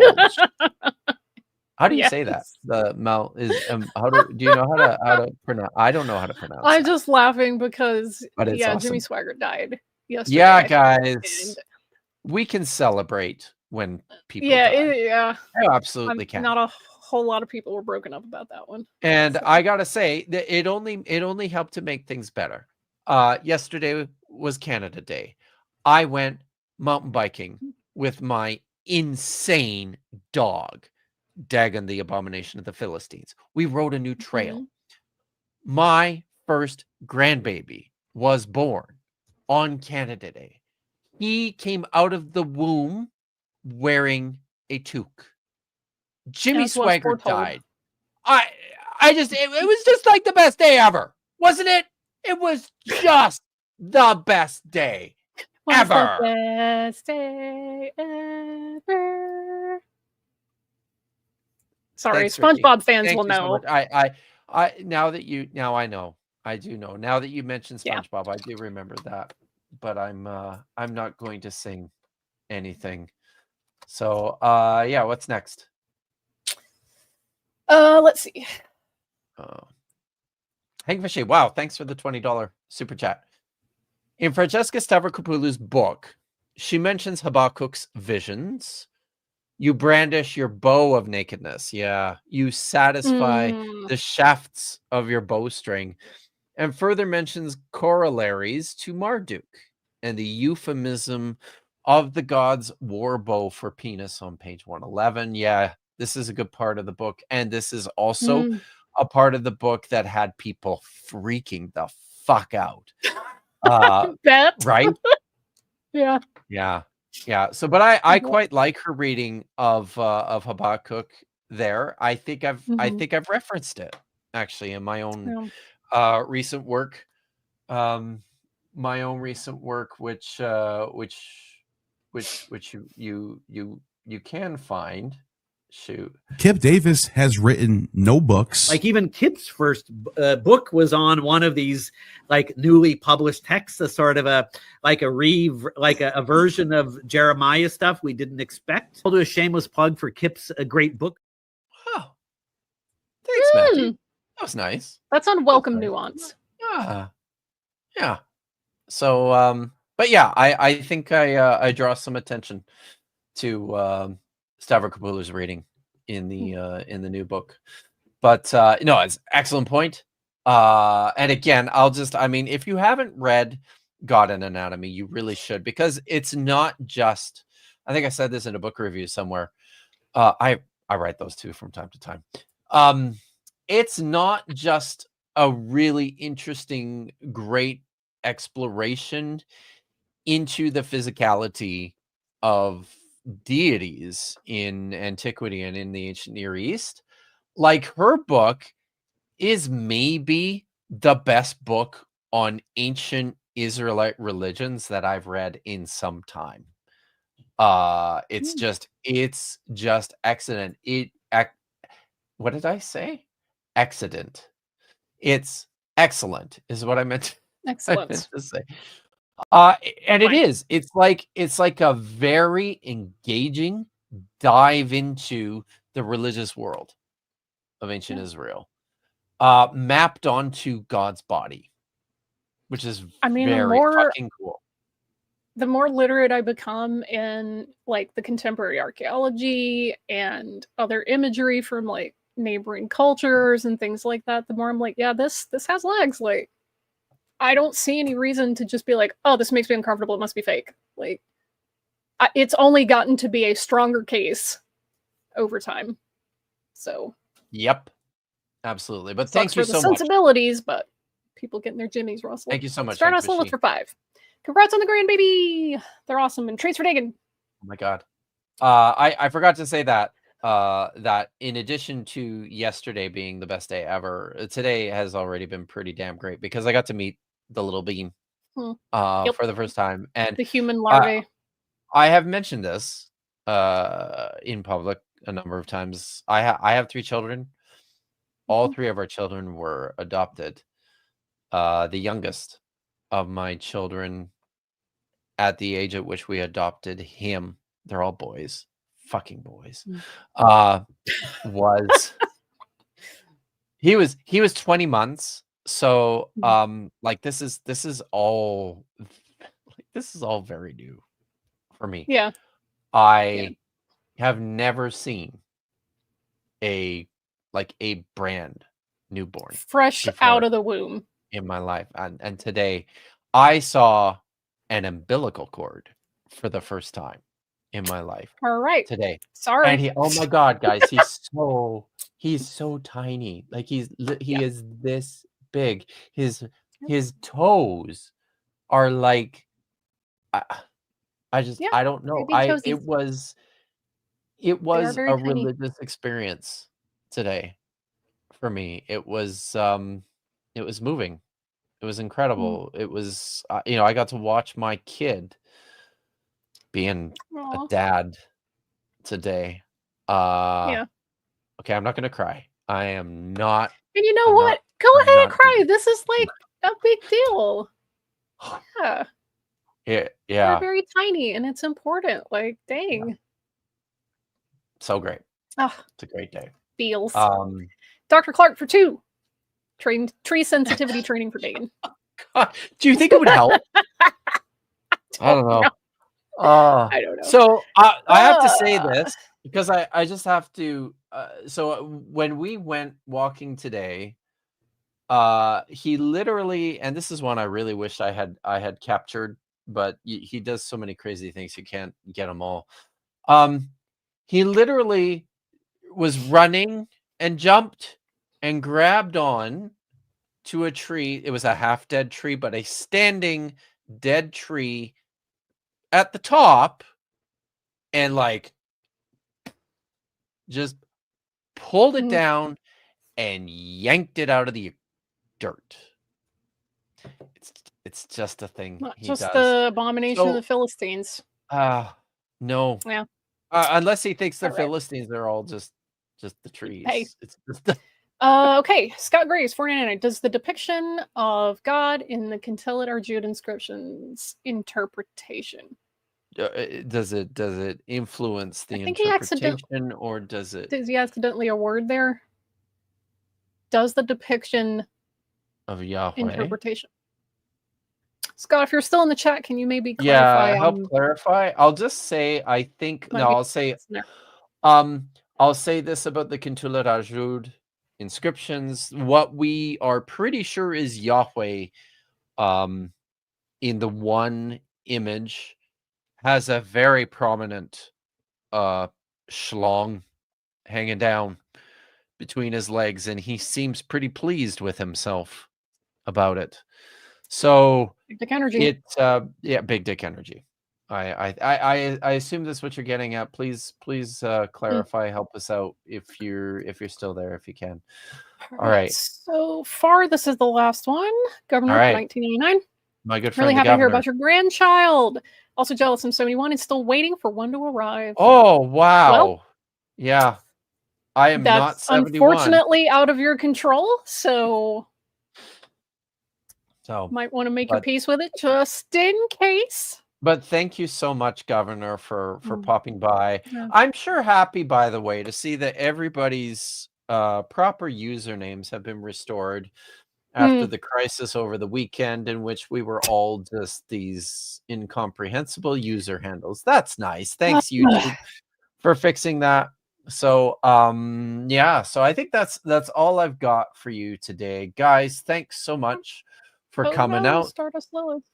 Oh, We read what? yours. Stardust I think Lilith, we read the one that said they're awesome treats for Dagon. Did we miss Which one? one did we miss? Because I don't see see. that we missed one. Shall we? But no, I mean we read it. Treats for Dagon. Congratulations on the yeah, grandbaby. we read that one. Was there another one? Okay. I don't see another one before that we may have missed.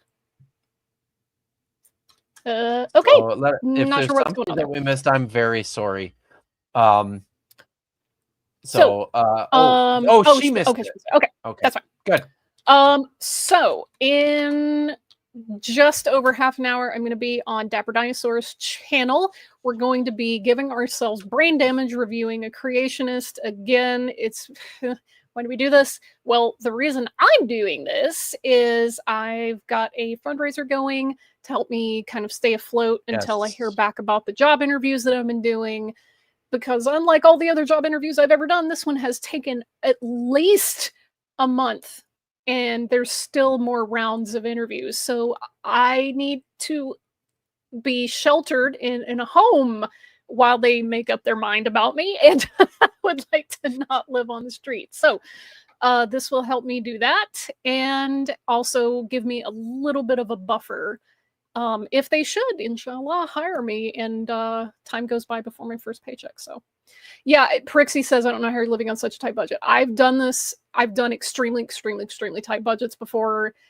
I know how to live with almost nothing. And it's not my favorite thing to do. And yeah, as you said, outside LA, the market here is atrocious. The cost of living is disgusting. But there is at least some social net here, like the state of California is fairly generous helping people eat, which I'm very appreciative for. And people in the community have been very generous helping me like cover utilities and things just to kind of keep me on my feet. So mutual aid, I cannot overstate the importance and how grateful I am for it, because I would not be where I am without other people's help. So yeah, we're gonna be over there. My new moderator, Pragmatic Crystal, has put a link in the chat. There's that. You can go to that. I also have the direct link as well. Good. Here, if you decide, it's in the chat. And Scott Graves, thank you. Inform the interpretations. Okay. Good. Right. Yeah. Good. All right.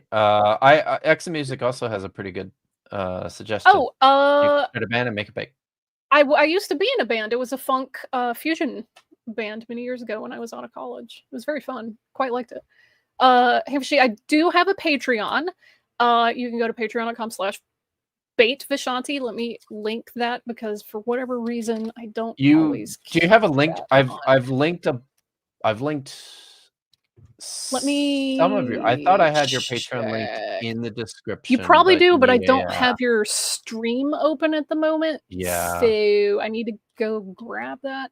The only thing I'll say about my Patreon is I'm restructuring it just a little bit.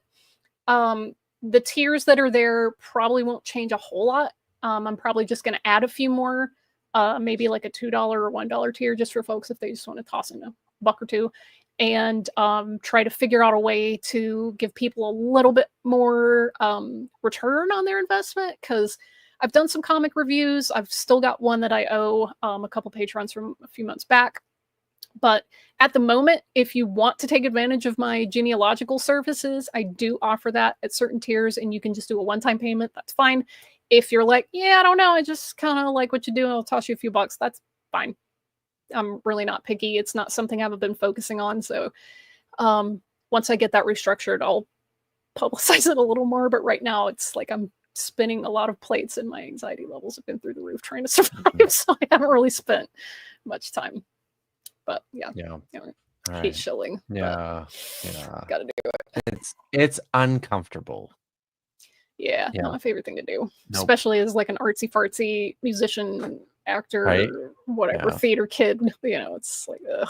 The idea of turning yourself into a brand is just hate it. So go Dapper starting in 30 minutes. So go help Vishanti out, guys. Even if you because just hit the like button on that that helps. stream, that Yep. will help because that's free. Mhm. And he has, whatever ad revenue that comes in that Yep. that he'll give me a small portion of. So every little bit. Every bit helps. All right. Yep. So, and I will be back on Thursday with Dr. Joshua Bowen for more Kiryat Hebrew. Ibrit. Heck Yes. yeah. So, and then I think that's it. So, awesome. Awesome. This was Thanks, a you really good- guys, I had some for this fun was today. this was a good stream, and I am just yeah. So I it's unfortunate that Pat was unable to join us today, We can do and part two. it was completely beyond his control. But we are going to have him back very soon. Oh my goodness, Yeah. there's one more from Chuck. Tossed in 20. Congrats on your And new title, then, Grandpa. It's You're an actually abuelo Opa. now. You're an abuelo. No bueno. Great show. Thanks for all the sort of Hebrew details. I feel like I've learned a new secret slander word I should use in a sentence on something. Good night.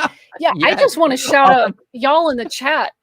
Chuck Yeah. and John, there were some people having like brilliant flashes of insight and analysis. And Yes. that to me was the highlight, is everyone getting their hands in and taking hold of these ideas. I feel like that was worthy of shouting out. You got some smarty pants in this chat, and I think that's great. So Yeah, you guys are awesome. Give yourselves a little hand there for being good folks. Absolutely. Yeah. All right. Well, And the puns, as Angie says, definitely the puns. And the bad dad jokes. Anyway, that's what we're here for.